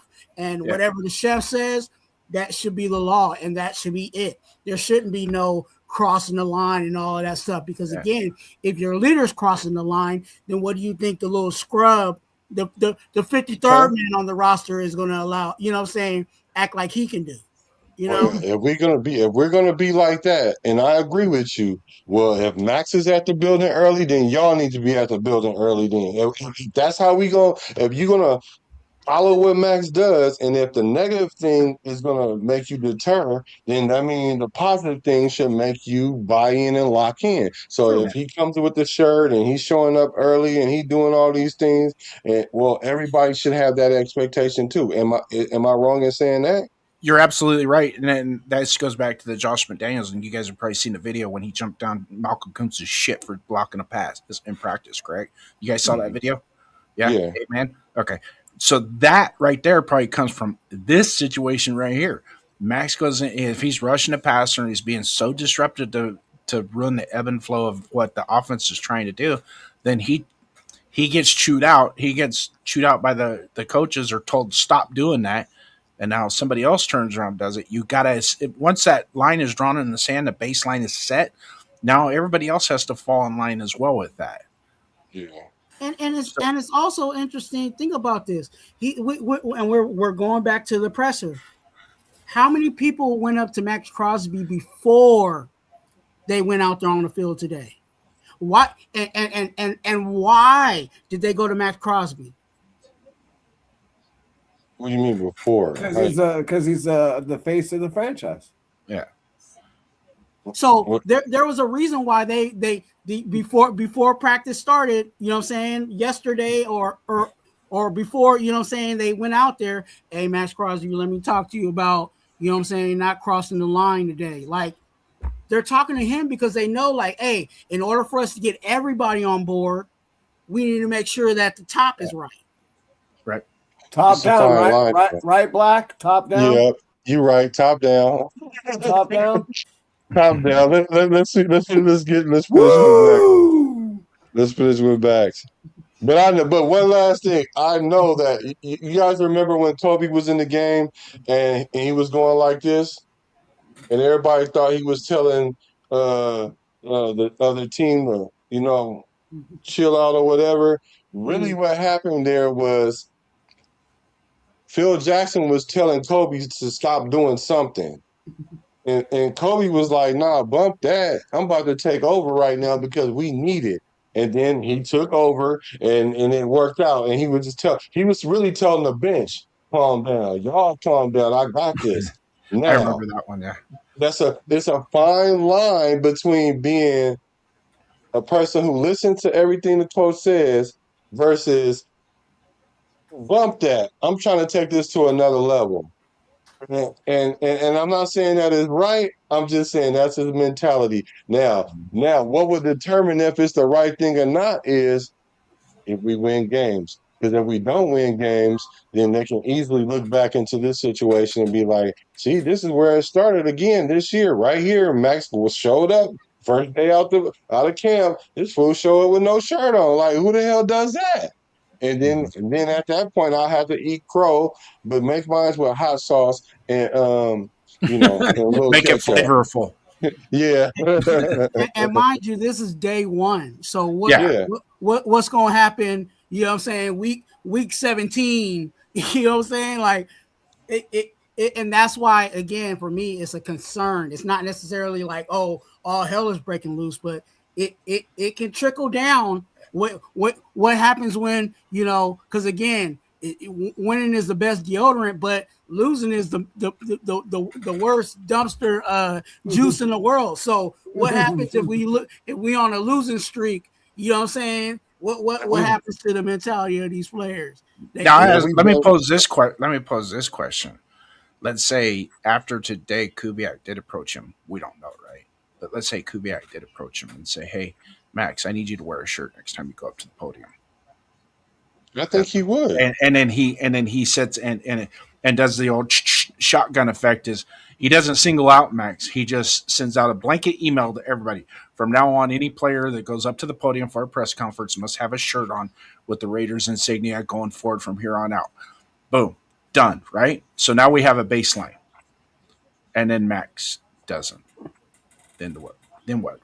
No, so that's why I would be mad at Kubiak if he does that. I think he should just go to Max directly and say, Max, we love you. We love the intensity, but you're a leader on this team, and it can send the wrong message. Can you please put on a shirt? And then Max say to them, then I'm going to be like, damn, Max, I make this dope intro based on you, and now we're going to get rid of you because we keep saying, well, I keep saying first person act up, first person get drug out. Anybody can get it. Max, you can get it too. So I'm like, oh, come on, bro. Yeah. And I like your format as well as too. I mean, but I know sometimes bosses or managers do what they call the shotgun effect instead of just being. But I, like, if I was Max in this situation, I would prefer the coach to come up to me and say, "Hey, you need to put a shirt on next time you go to the point." Because I would take that personal. Because I'm like, y'all know you talking about me. I'm the only one that did it. Don't come in here talking about if anybody does. He said he would approach him first and then send out a blanket email. Right. That's how I would. There we go. There we go. It still will put the highlight on Max Crosby because, again, when that email comes out and that email comes to me, I'm already knowing that was for Max Crosby. But along with that, he has, as a head coach or whoever that puts that out, he's going to have to put that in communications for everybody, because if he wants to kill it, he has to let everybody know, hey, this is what's going on. He can't just say, oh, Max Crosby, no, make sure you wear a shirt. And then next week, you know what I'm saying, the next person comes out there and he ain't got his shirt. That's not going to happen. He has to let everybody know this is what it is. That ain't what's going to happen. I'm just saying he should go. If he go to Max, he can go to Max without the whole email thing. But if he wants to do the email thing, make sure you go to Max first, because what's going to happen is, if you just come in one day and start handing out a piece of paper and everybody know you talking about Max, but you want to go passive aggressive about it, Max gonna have an attitude. Because I would feel some type of way. I'm like, well, why you just didn't say it to me? Because this doesn't really involve the whole team. But it does. It does. And in that conversation, Pizzle, in that conversation, when you have that conversation with Max, it's like, hey, just to let you know, once we're done here, I will be sending out a policy to the rest of the team so they all understand as well that that's not to be tolerated again. There are some franchises that have code of conduct when they go to the press conference. There's certain questions they can ask, certain questions they can answer, in what context they can answer, and they have media guys that tell them, hey, if this question is asked, just refer them to this person. Don't answer the question. Just little things like that, little tidbits.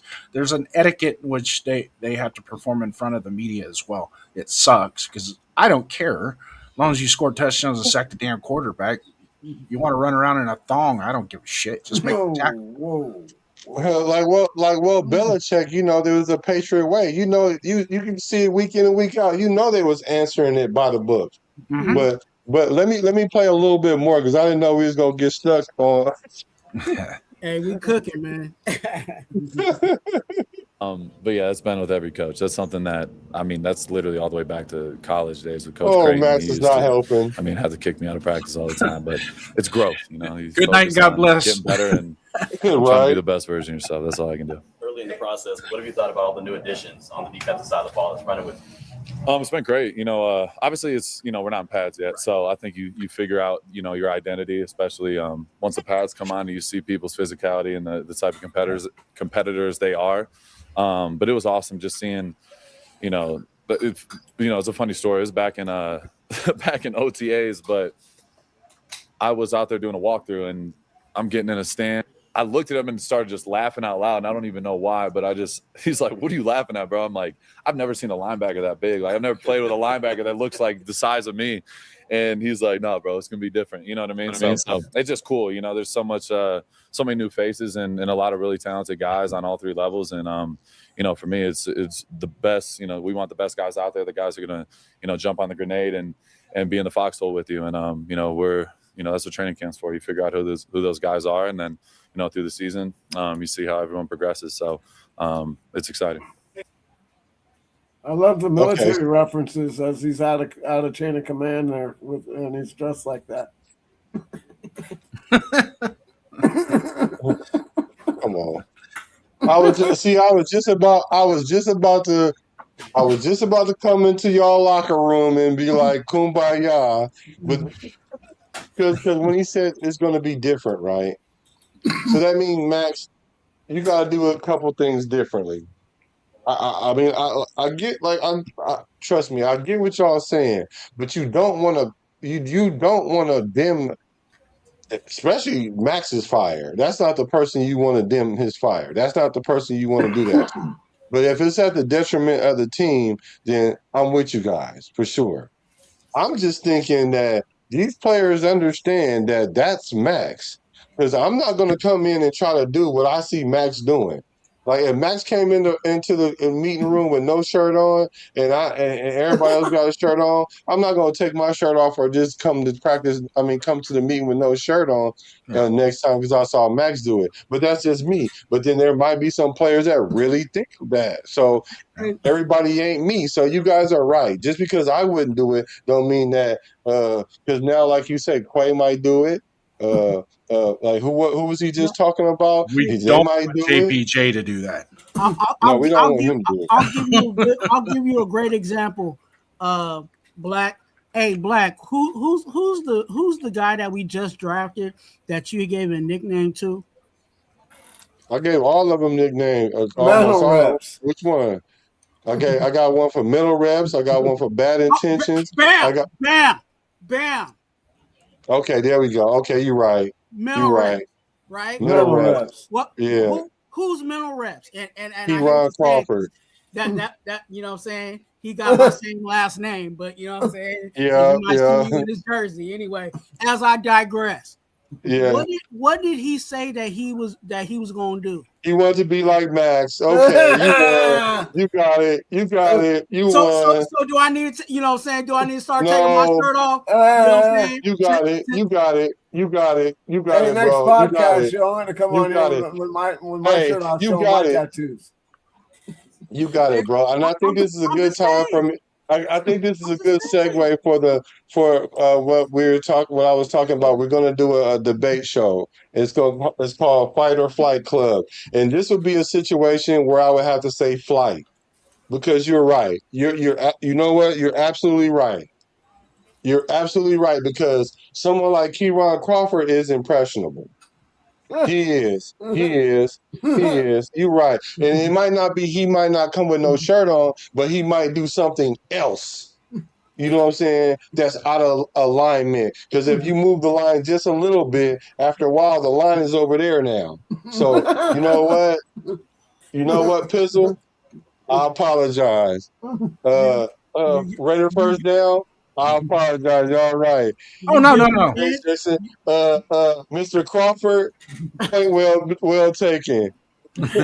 Hey, you give them an inch, they run a mile. You know what I'm saying? Well taken. But again, it's not a red flag, but it's a cause of concern, because it could run hella fast. You know what I'm saying? Like all of a sudden next week it'd be like, whoa. I didn't even know it was going to go in that direction. So right. And then you got some people that are you're absolutely right. It's just setting a baseline, and like I said, today's the first day, so it's we just came off the field after having a kumbaya talk about team first. So just do something to that effect. I know he's got the skull cap on with the Raiders logo, which is, that's great, but just start that context from the beginning. And then as we move on, if, basically test the waters with the team that you have. Right, This is a right, different right, team. right, Just test the waters, right. but do it in the right way.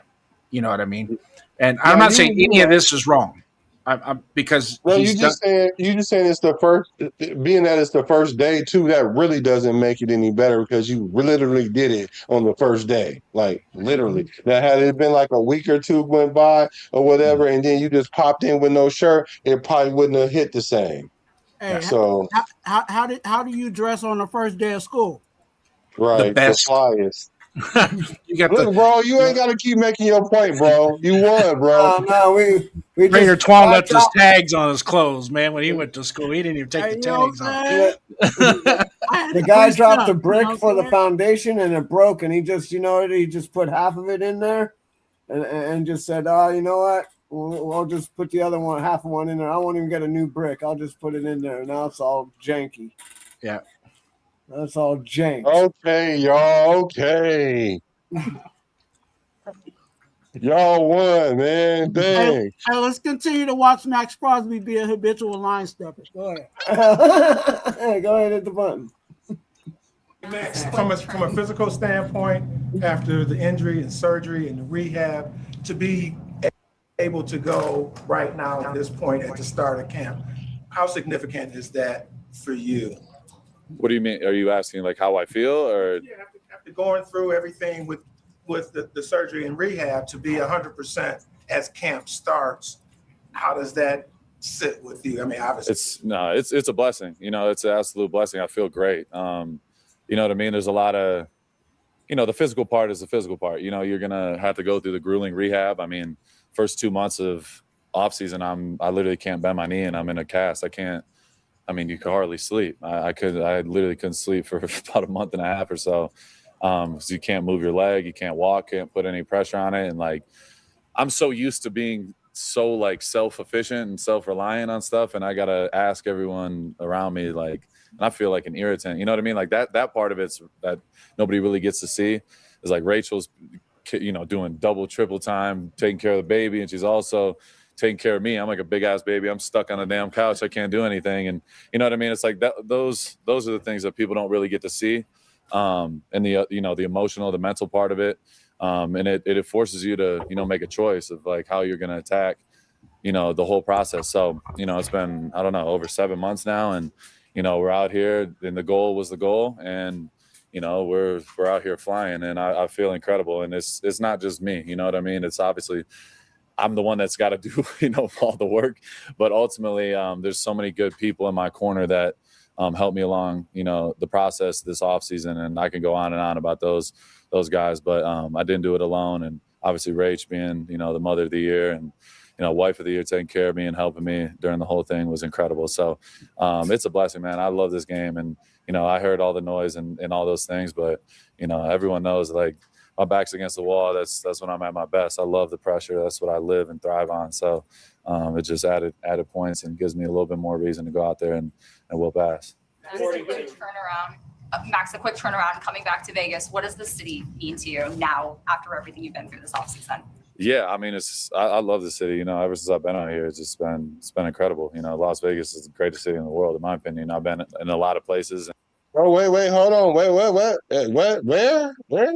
And, they've always had my back. And it's not just Vegas, it's Oakland, it's LA, it's, okay. Raider Nation runs deep. It's all over the world. So all the fans supporting me, I appreciate it.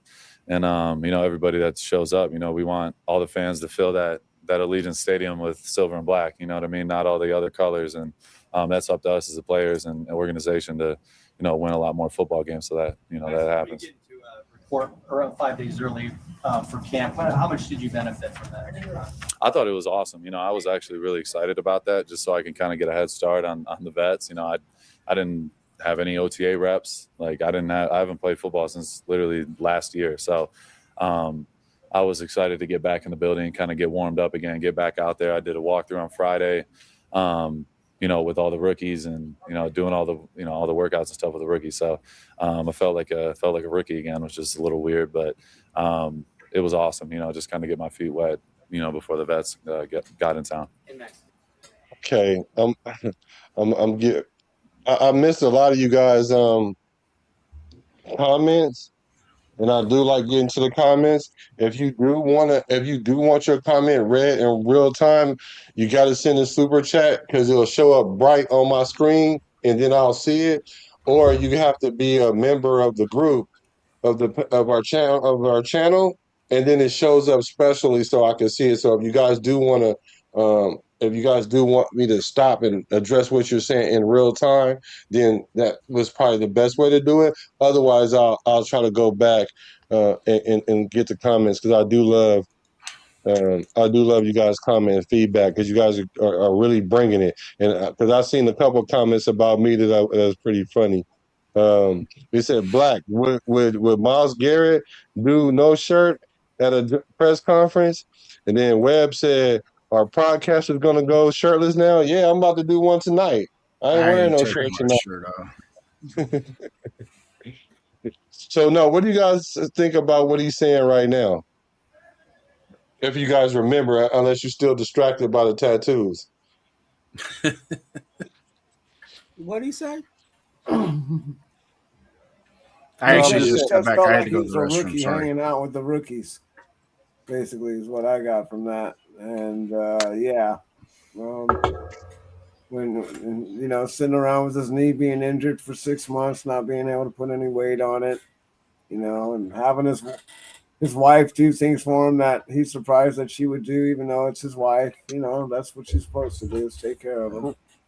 No, he said that she got to take care of 2 big babies. Yeah. He used to being self-sufficient. Yeah, well, suck it up, Buttercup. Yeah. Poor him. You were talking about, being here with the rookies. It's very well known that you like to mentor. You hold Zach Summit. How does it feel to mentor this new group of young guys, and what does that mean to you? It means the world. We need everybody to win, and we're here to win. We're all on this path together. Whether you're a rookie or a 10-year guy, it doesn't matter. You got to come in with the mindset that you're going to help, win football games. So I think this rookie class has been awesome so far.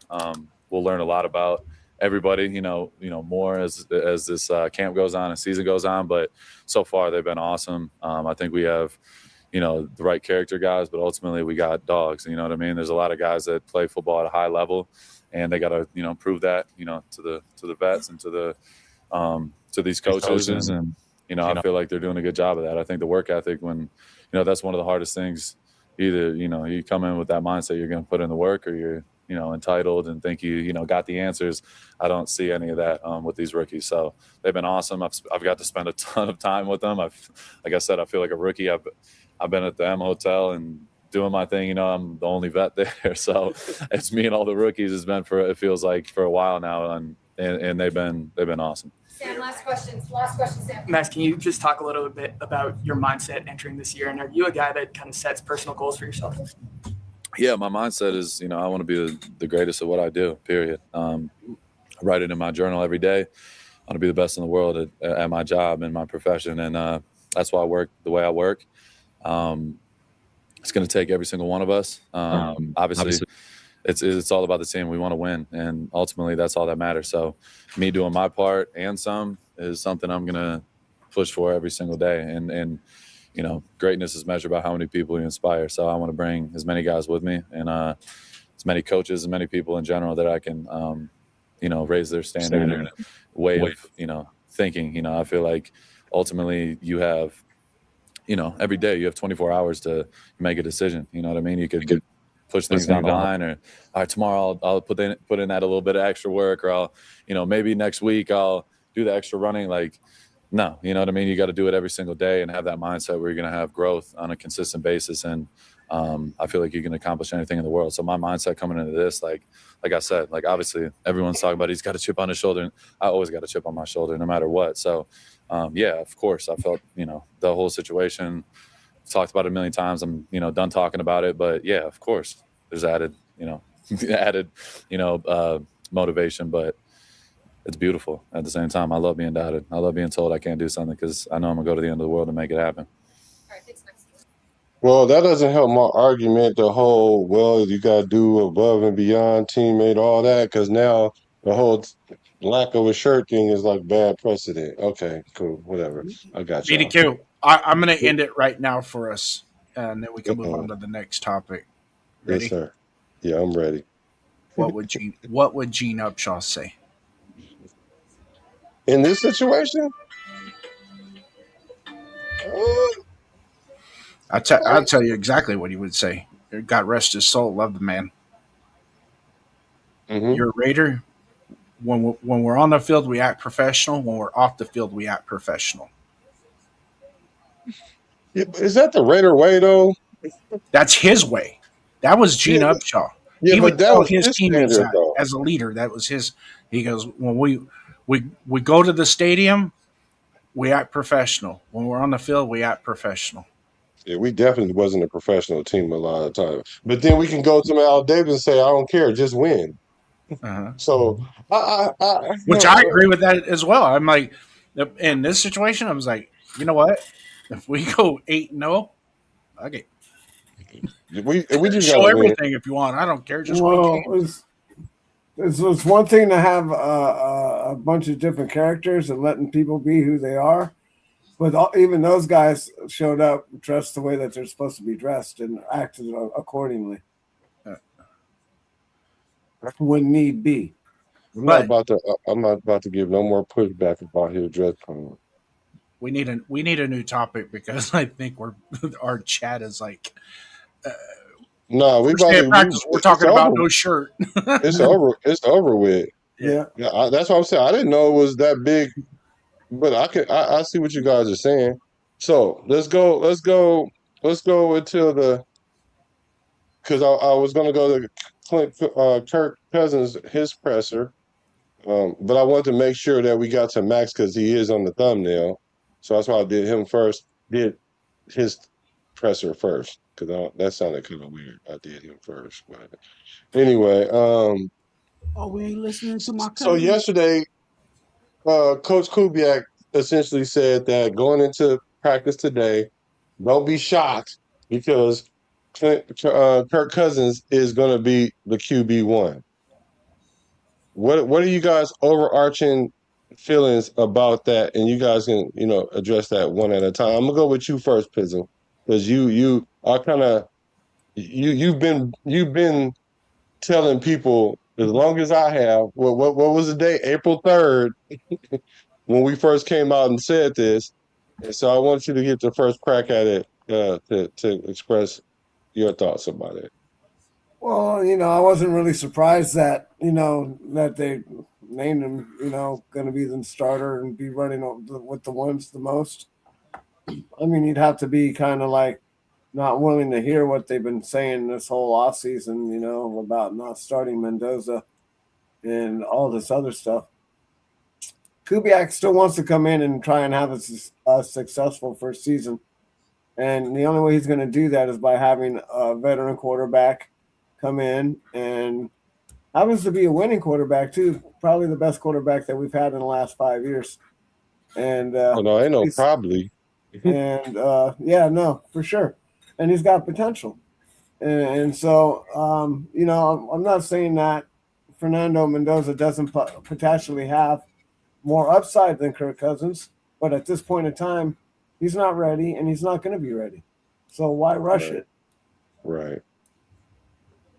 Yeah.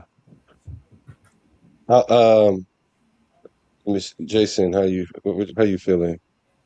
Well, day one for a 16-year veteran, or 16 years versus he's the number one pick. I get it, but he's still a 16-year veteran. So day one, he's gonna be the starter today, but that can change after the Houston scrimmage. Only time will tell, right? He's going to have to earn the position. Fernando's got to earn the position. It's not just going to get – there's no anointing him the position just because he's the number one pick. He's going to have to go out and earn it. at least he's going to have to pull it away from Kirk Cousins. That's what he's going to have to do.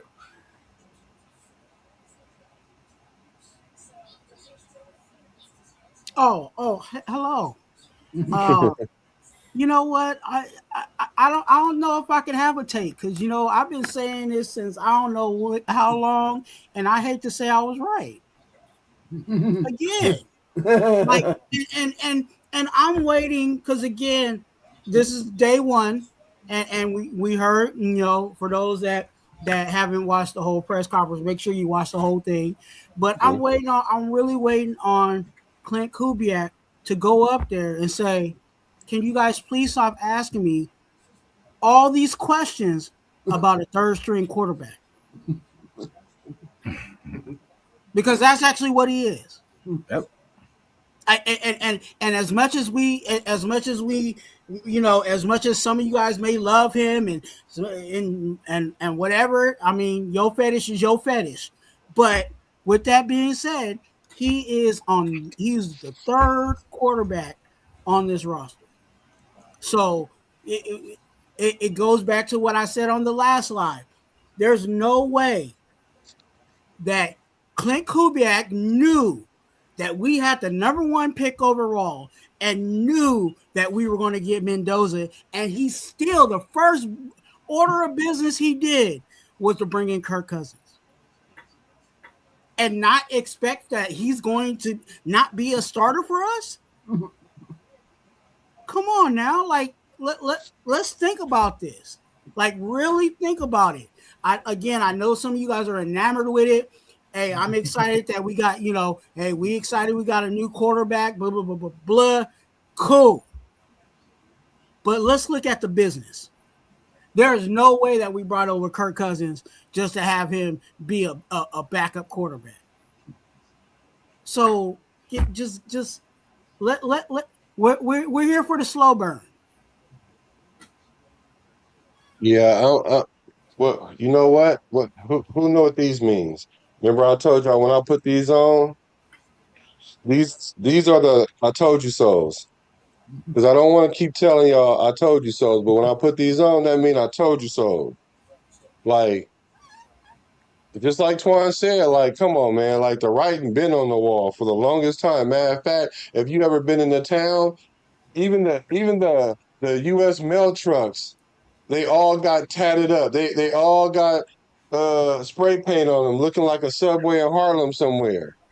Like it's been everywhere that Kirk Cousins, they wouldn't have brought him in if they were not going to have him start. If Clint Kubiak wasn't confident that he was going to be the starter. Now in OTAs, if he would have lost velocity on his passes and got absent-minded or started hitting the wall, then it would be addressed accordingly. But that's not what the situation is right now. And respectfully, I don't think a practice or any preseason game is going to usurp that. I don't care how well Mendoza plays in the offseason. He can go for 600 yards, 6 touchdowns, and what was the other stat? And no interceptions, and he still ain't gonna start, y'all. Although that's never been done. That would be the greatest 3-game preseason stretch, better than Tyler. What was that guy name in Miami? Tyler Huntley or something like that. He threw for 450 yards, 5 touchdowns, and he was the seventh round quarterback, but he did get on the team. And then Tua got hurt, and Teddy Two Gloves got injured, so he went in. And that man went in there and threw like 1 touchdown and 4 interceptions, and had like 300 yards, 400 yards over the course over 7 games, and started like 2 or 3 games because preseason does not translate automatically into the regular season. So I've been seeing this. I don't want to keep beating the drum on the I told you so's, but I am going to wear my I told you so's while Kirk Cousins tell us what's on his mind right now. Let's see. I like that Raider shirt he's got on. Always helps that, but oh my God. You like that Raider shirt he wearing? Why? Yeah. And I for like it. yourself? Why I actually do like the shirt. It has nothing to do with the press I'm the conference. only guy in the locker room with like 2 other people, and I'm like, No, that shirt is nice though. All right, here we go. you know, we had our summer break, and now it's time to get to work. Good first practice. You know, guys had great energy, good spirit. We're ready to go. I was in the locker room at practice starts at 7:30. It was probably like 7:10, and like I'm the only guy in the locker room with like 2 other people, and I'm like, do I need to be somewhere? But it's just because everybody's so ready to go, ready to work, and that's the way you want it. So everybody's out in the field, ready to go. So take any questions you have. What did you feel like the retention level was? Clint mentioned that you don't want to throw away what you've done in OTAs and mandatory minicamp when you get here. Yeah, I think it's still early. It's the first day, and I think the coaches, didn't try to overload us too much. So that retention level's got to continue in the days ahead. But good first start. Guys, handled snap counts and formations and motions and getting lined up and handling their assignment pretty well. Clint pretty definitively named you the starter. Just kind of what does it mean to you to have that opportunity and have that confidence from the coaching staff? Yeah, I think in this league, it's kind of one day at a time. So you're only as good as your last throw, your last practice. So, you try to every day go out and earn that opportunity and never take anything for granted. Kurt, what positively surprised you about this team? Maybe something coming in you thought differently, but positively.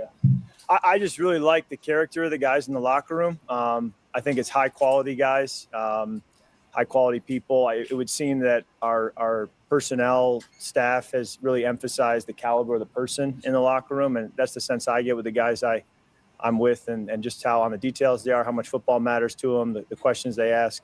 And that's been a real shot in the arm for me as an older player to kind of see a lot of young guys who are acting like veterans.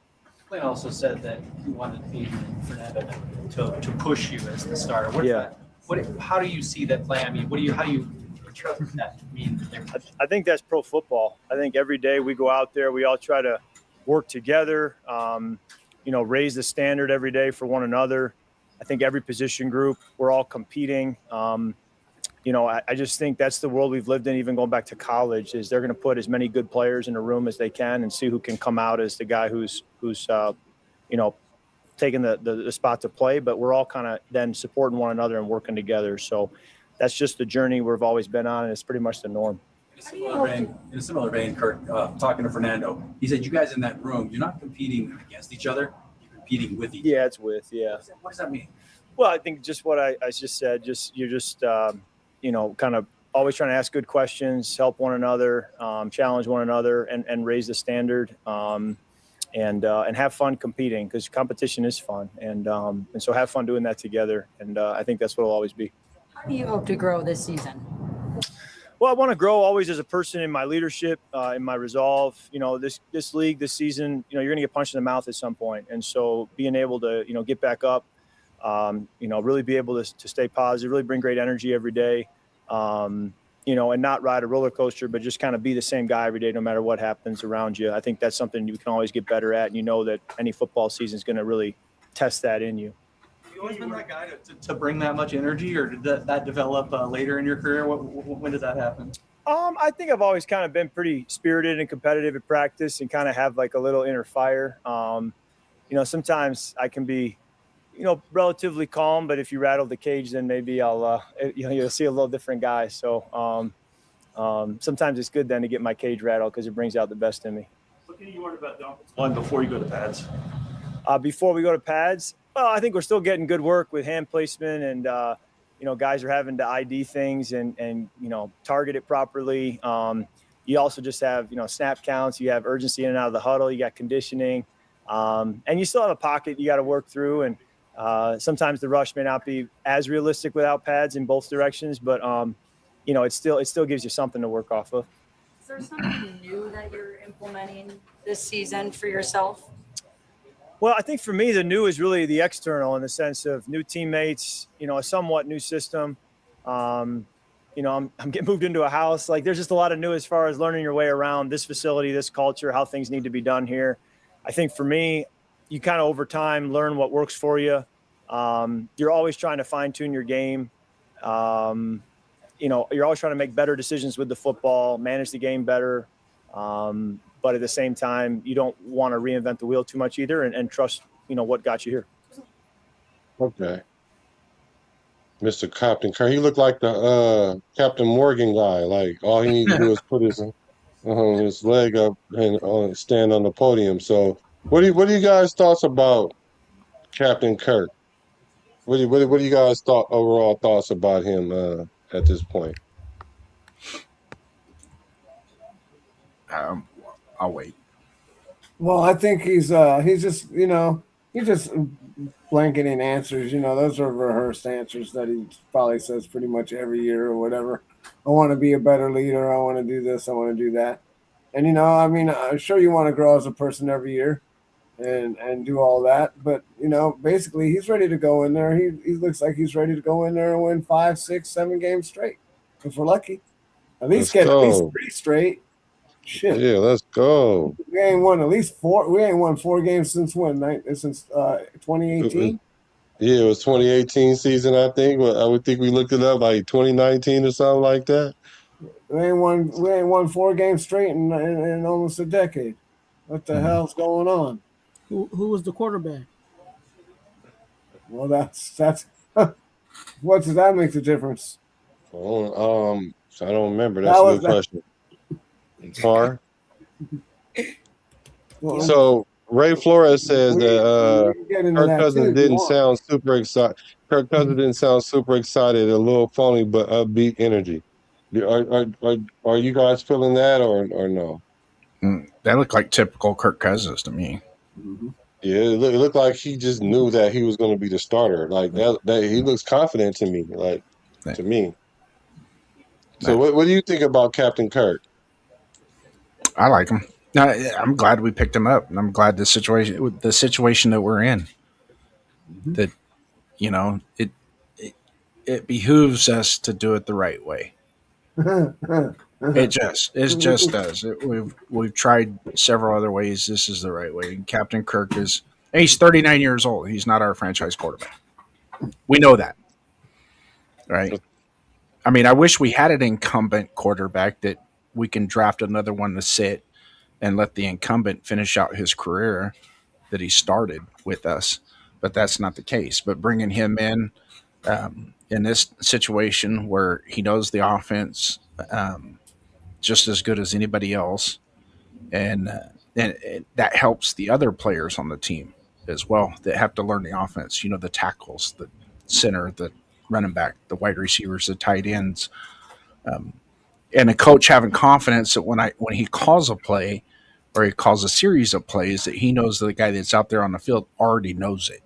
He's been through it. He's battle tested in that sense, and it allows the most important. And some people miss this, but it's very important we have to develop the rest of the team as well. So if we just threw Fernando out there because he's the number 1 pick and that's who we want to see, and trial by fire, he's going to learn trial by fire. Well, what about the other guys? Are they going to develop? Are they going to get better? So it helps to have a veteran like that to come in and set the tone, and then Fernando can pick up the pieces as he's going. Because the quarterback position is different than the other positions when you're the number 1 pick. If you're number 1 left tackle, or you're number 1 cornerback, or number 1 running back, or number 1 wide receiver drafted, now you have to learn how to tackle, break tackles, and your vision and your ability to catch up to the speed of the game is different than what the quarterback is going to be. The quarterback's got so much other stuff that he's got to worry about to get better at, to perfect. So, I mean, I'm not opposed to. I mean, if they decide, hey, you know what, he's ready enough, we're just going to throw him out there, then great. I mean, there's no right or wrong answer to this, believe it or not. And that's not a chicken shit way of putting it. Everybody has, I hear Vinny Bonsignor says, he needs to be out there. He needs to get the reps. He's the franchise quarterback. He needs to get the reps. But so does Genty. Genty needs to understand his offense as well. Brock Bowers needs to understand his offense well. So to have a quarterback that's already played in this offense to come in, and then they can get the concepts and get up to speed, then you can bring the quarterback in when he's up to speed with them. I hope that makes sense. No, yeah, it's a team thing. This is not the Las Vegas Mendoza's, or it's not even the Las Vegas Cousins or cousin Las Vegas or whatever. But so you got to get the team up to speed. So I mean, because we could put a quarterback out there and he's ready, and the team isn't. The team still isn't ready. Then that's what it boils down to. And well, I like Kurt Kaina. I like that. I might borrow that Circus Raider. I like that if you don't mind. He said he's the best option to start. Um, Willie Wayne said he gets us to the playoffs. That's a win in itself. Yeah, I mean, like, yeah, being that we deficient in that area. So enough of that. Enough of that. Just I want to ask you guys one last question. Vidi Vidi Vici, the guy that the D tackle that we want. What is the percentage you think that we get Vita? What I want to know what percentage you guys think that we actually sign him, and if we do, what will it mean to the nation? Let me go with you first, my brother. No pressure, Twuan. Wake up over there. Hey, I'm trying to sleep, trying to find a number. You know A sleep number? What is my sleep number? I'm ready if you're not. I'm ready if you're not. I don't have a number. I really don't have a number. I have all the things that line him up to us. You know what I'm saying? Milpitas, you know what I'm saying? So people don't know what that is. That's the Bay Area. Milpitas, right next to San Jose. You know what I'm saying? He has some Oakland Raider ties. Spy Tech tie. You know what I'm saying? I'm not confident at who we have at nose. You know what I'm saying? And that's Benito. And bringing him over is, I think we need to. I think it would benefit our team on a whole lot of ways. You have an offensive coordinator, a defensive coordinator that's trying to establish his defense. Bringing a guy that can anchor the middle of your D line. I'll say 60%. Okay. Coming in hot. Oh shit! Hey, so yeah, I think it's probably about, because we already made an offer, so they've probably been talking all day today too on a counter offering or whatever.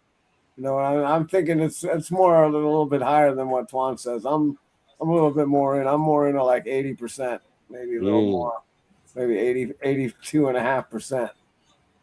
On him coming over here, I think it would definitely elevate so just the whole organization, not just the defense, but and it would actually help us start winning a lot sooner. You know, because a dominant guy like that coming up the middle and being like the best run stopper, nose tackle in the league, right? And then also, you know, being able to push the offensive line back and keep the quarterback from stepping up. These are all key things that we need to do to be successful in the defense. So I think it would be awesome for him to be able to come over here and reunite with Spy Tech and the Raider Nation.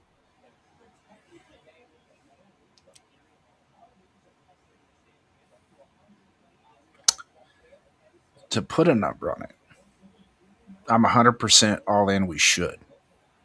Whether or not it happens is a different story, because there's two parts to this. One, is Tampa Bay willing to move off of him? Because they only have him under contract for this year, and that's it. Then he hits the free agent market. So, and they are nowhere near re-signing Baker Mayfield.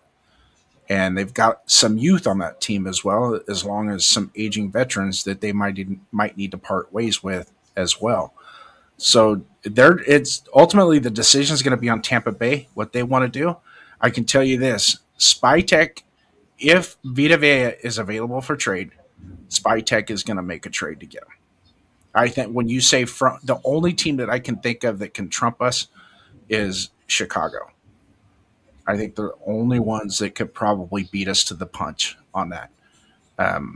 If the Chargers decide they want to throw their hat in the ring, or somebody else, then it's going to be a bidding war. But I think if Vita Vea does become available for trade, or is available for trade, and rumors are there's been conversations already, now you have to consider this is he has to be, the team has to open him up available for trade before anybody can do it. You just can't pick up the phone and start, hey, you want to trade that guy? You start moving into that tampering world. But 100% all in if we do it, because just like Pizzle said, it's only going to make our team that much better, and Twuan as well. It only is going to make our team that much better today, but it also is going to provide a foundation for when he does start to age out. He's still got 3-4 good years left in him. Mm-hmm. I mean, he's going to be 32 years old.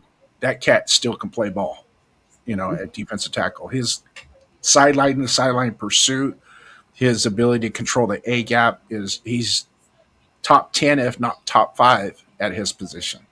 And he's only being paid half of what Jalen Carter just got. So I'm sure he's going to want some more money. But from what I understand, is a minor extension with some decent guarantees would be all that all it takes is to make him happy. It's just you don't have to give him a big bag, but something that will satisfy him with guarantees, because that's where he's at right now. He doesn't have any guarantees. And oh, by the way, today he mysteriously tweaked something. We don't know what it is. No. Just let's see. So the question is, how much do we have in cap space? We have $14 million in cap space. I think the percentage of us getting him is probably like about 65%. No more than 70. I don't want to get my hopes up too high, because I know if we do get him, that's going to change the game. That's going to change a lot of things for us. But that usually don't happen to us. But the things that usually don't happen to us actually happen this offseason. We got the best player in college football. We got the best available coach that was available. We got the best center out there, or at least the top 2 center, the best number 1 free agent out there. So we got Jamon McCoy, because I don't know if people knew or not, because once that 4th round started cracking, teams was going to start gambling on him. They just didn't want to give him so much guaranteed money, not knowing how long he was going to play. So the 4th round was where franchises felt comfortable with negotiating him at. So at that 4th round, they were gonna start jumping into that fire. So I give it 65%. I hope we do get it. He said he wanted to either go to California team or the Raiders. I'm loving the fact that the Raiders is now a destination place. We do have a bunch of upside with it, and Vegas also has Nevada no state tax. So Vita, bring your ass. So that's what I'm gonna say. That's what I'm gonna say about that. Now, my question to you guys, last question, and I appreciate everybody that's hacking in. I only got 10 likes on my channel. Can we get that up to like 12 or 13, please? Please, pretty please. And also get the likes up for Raider Twuan and Pizzle as well. What are you willing to give up for him? I'll go first, and I'll say, look, we can give him Adam Butler, a 3rd and a 5th, if that's what it takes to get him here. I'm with that. So, Pizzle, what do you think? What are your thoughts? Yeah, I'm willing to give him a 3rd and a 5th too. I don't know about Adam Butler, but yeah, he is aging out too. But we're gonna have to make room for him somewhere. So yeah, I definitely think that I'd definitely be willing to give up a 3rd and a 5th though. I think he's definitely worth that. He's an established player, and I don't see anything wrong with that.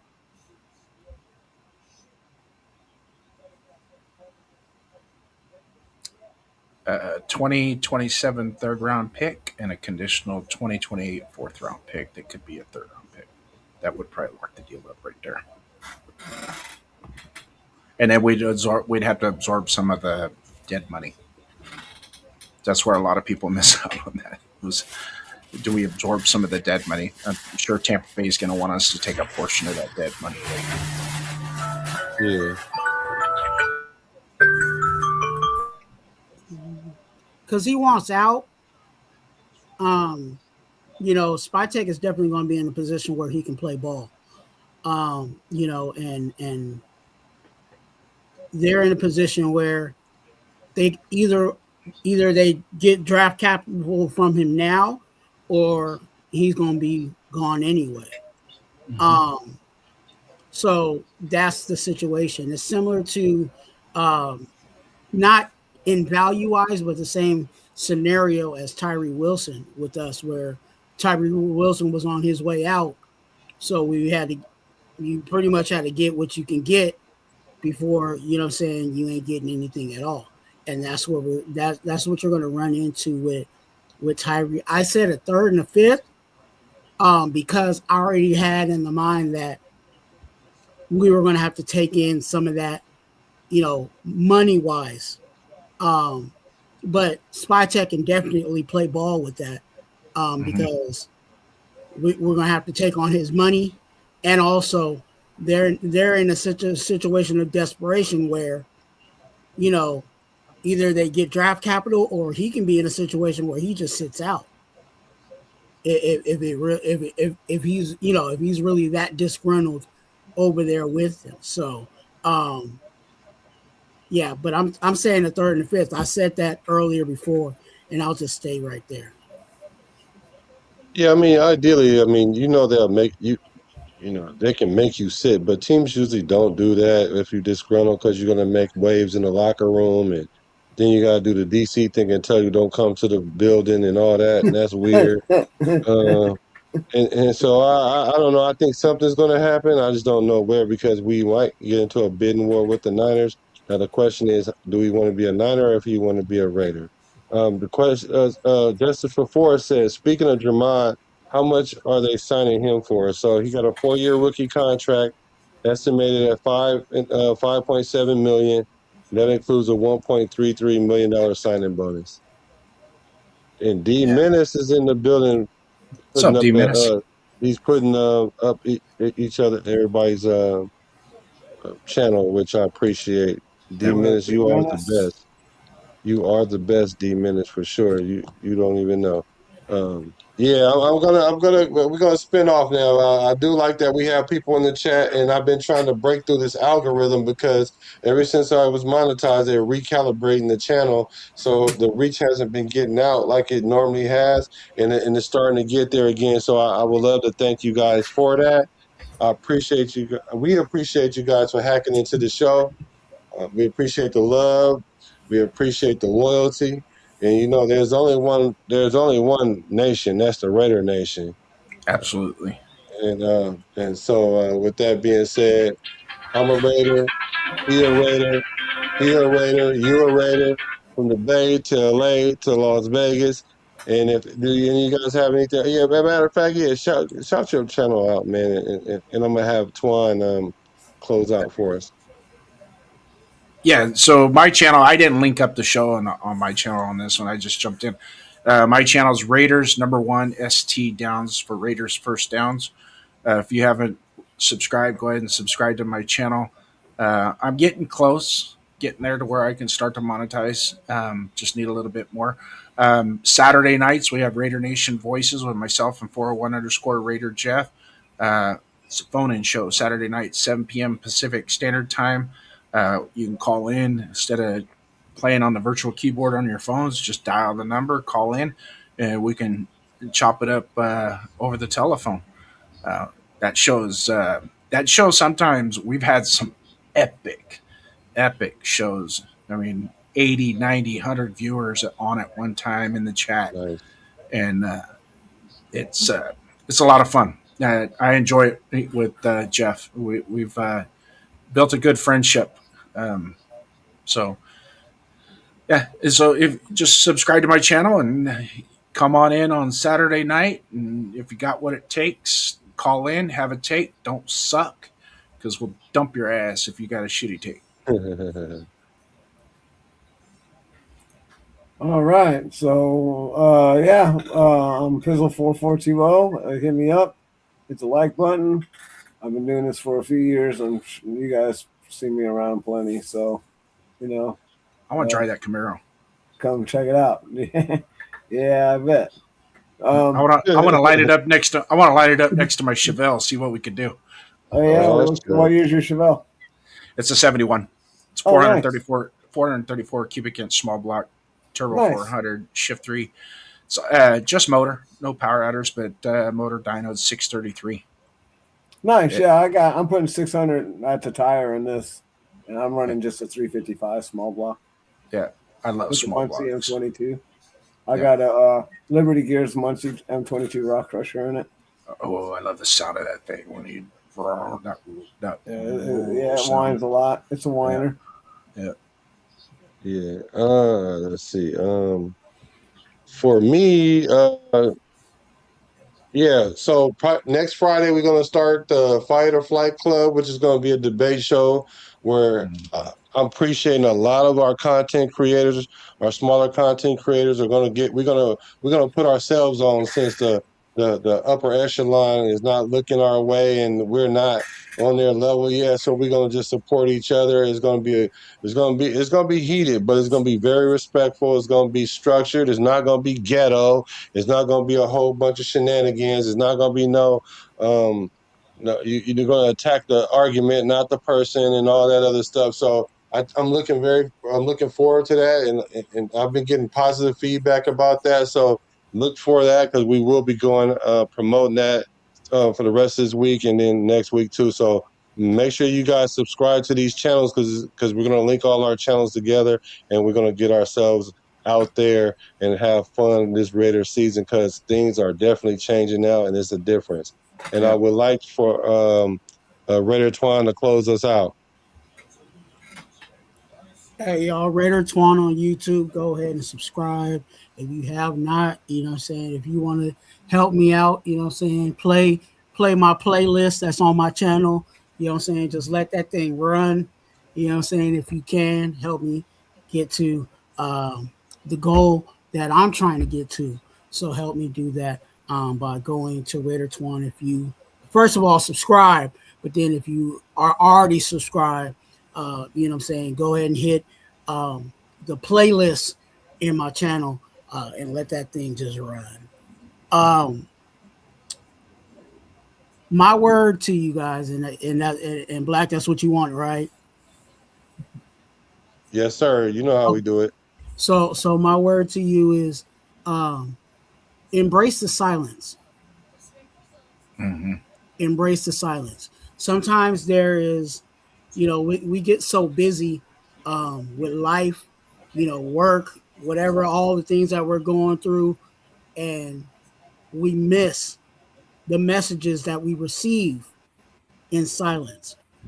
That time when you're alone, it could be that quiet night, that 4 a.m, that you're up and you're just in silence. Listen to the silence, and I guarantee you that you'll find that if you take moments to have those silent moments where you're alone, or just the silent moments in itself, that you'll learn some things about yourself and also the things around you. So it's okay to be in alone at times, and it's okay to be in the silence, because those are the times that you'll get the things you need to learn. So embrace the silence. I'm a raider from the Bay to LA to Las Vegas. Recipes to Al Davis.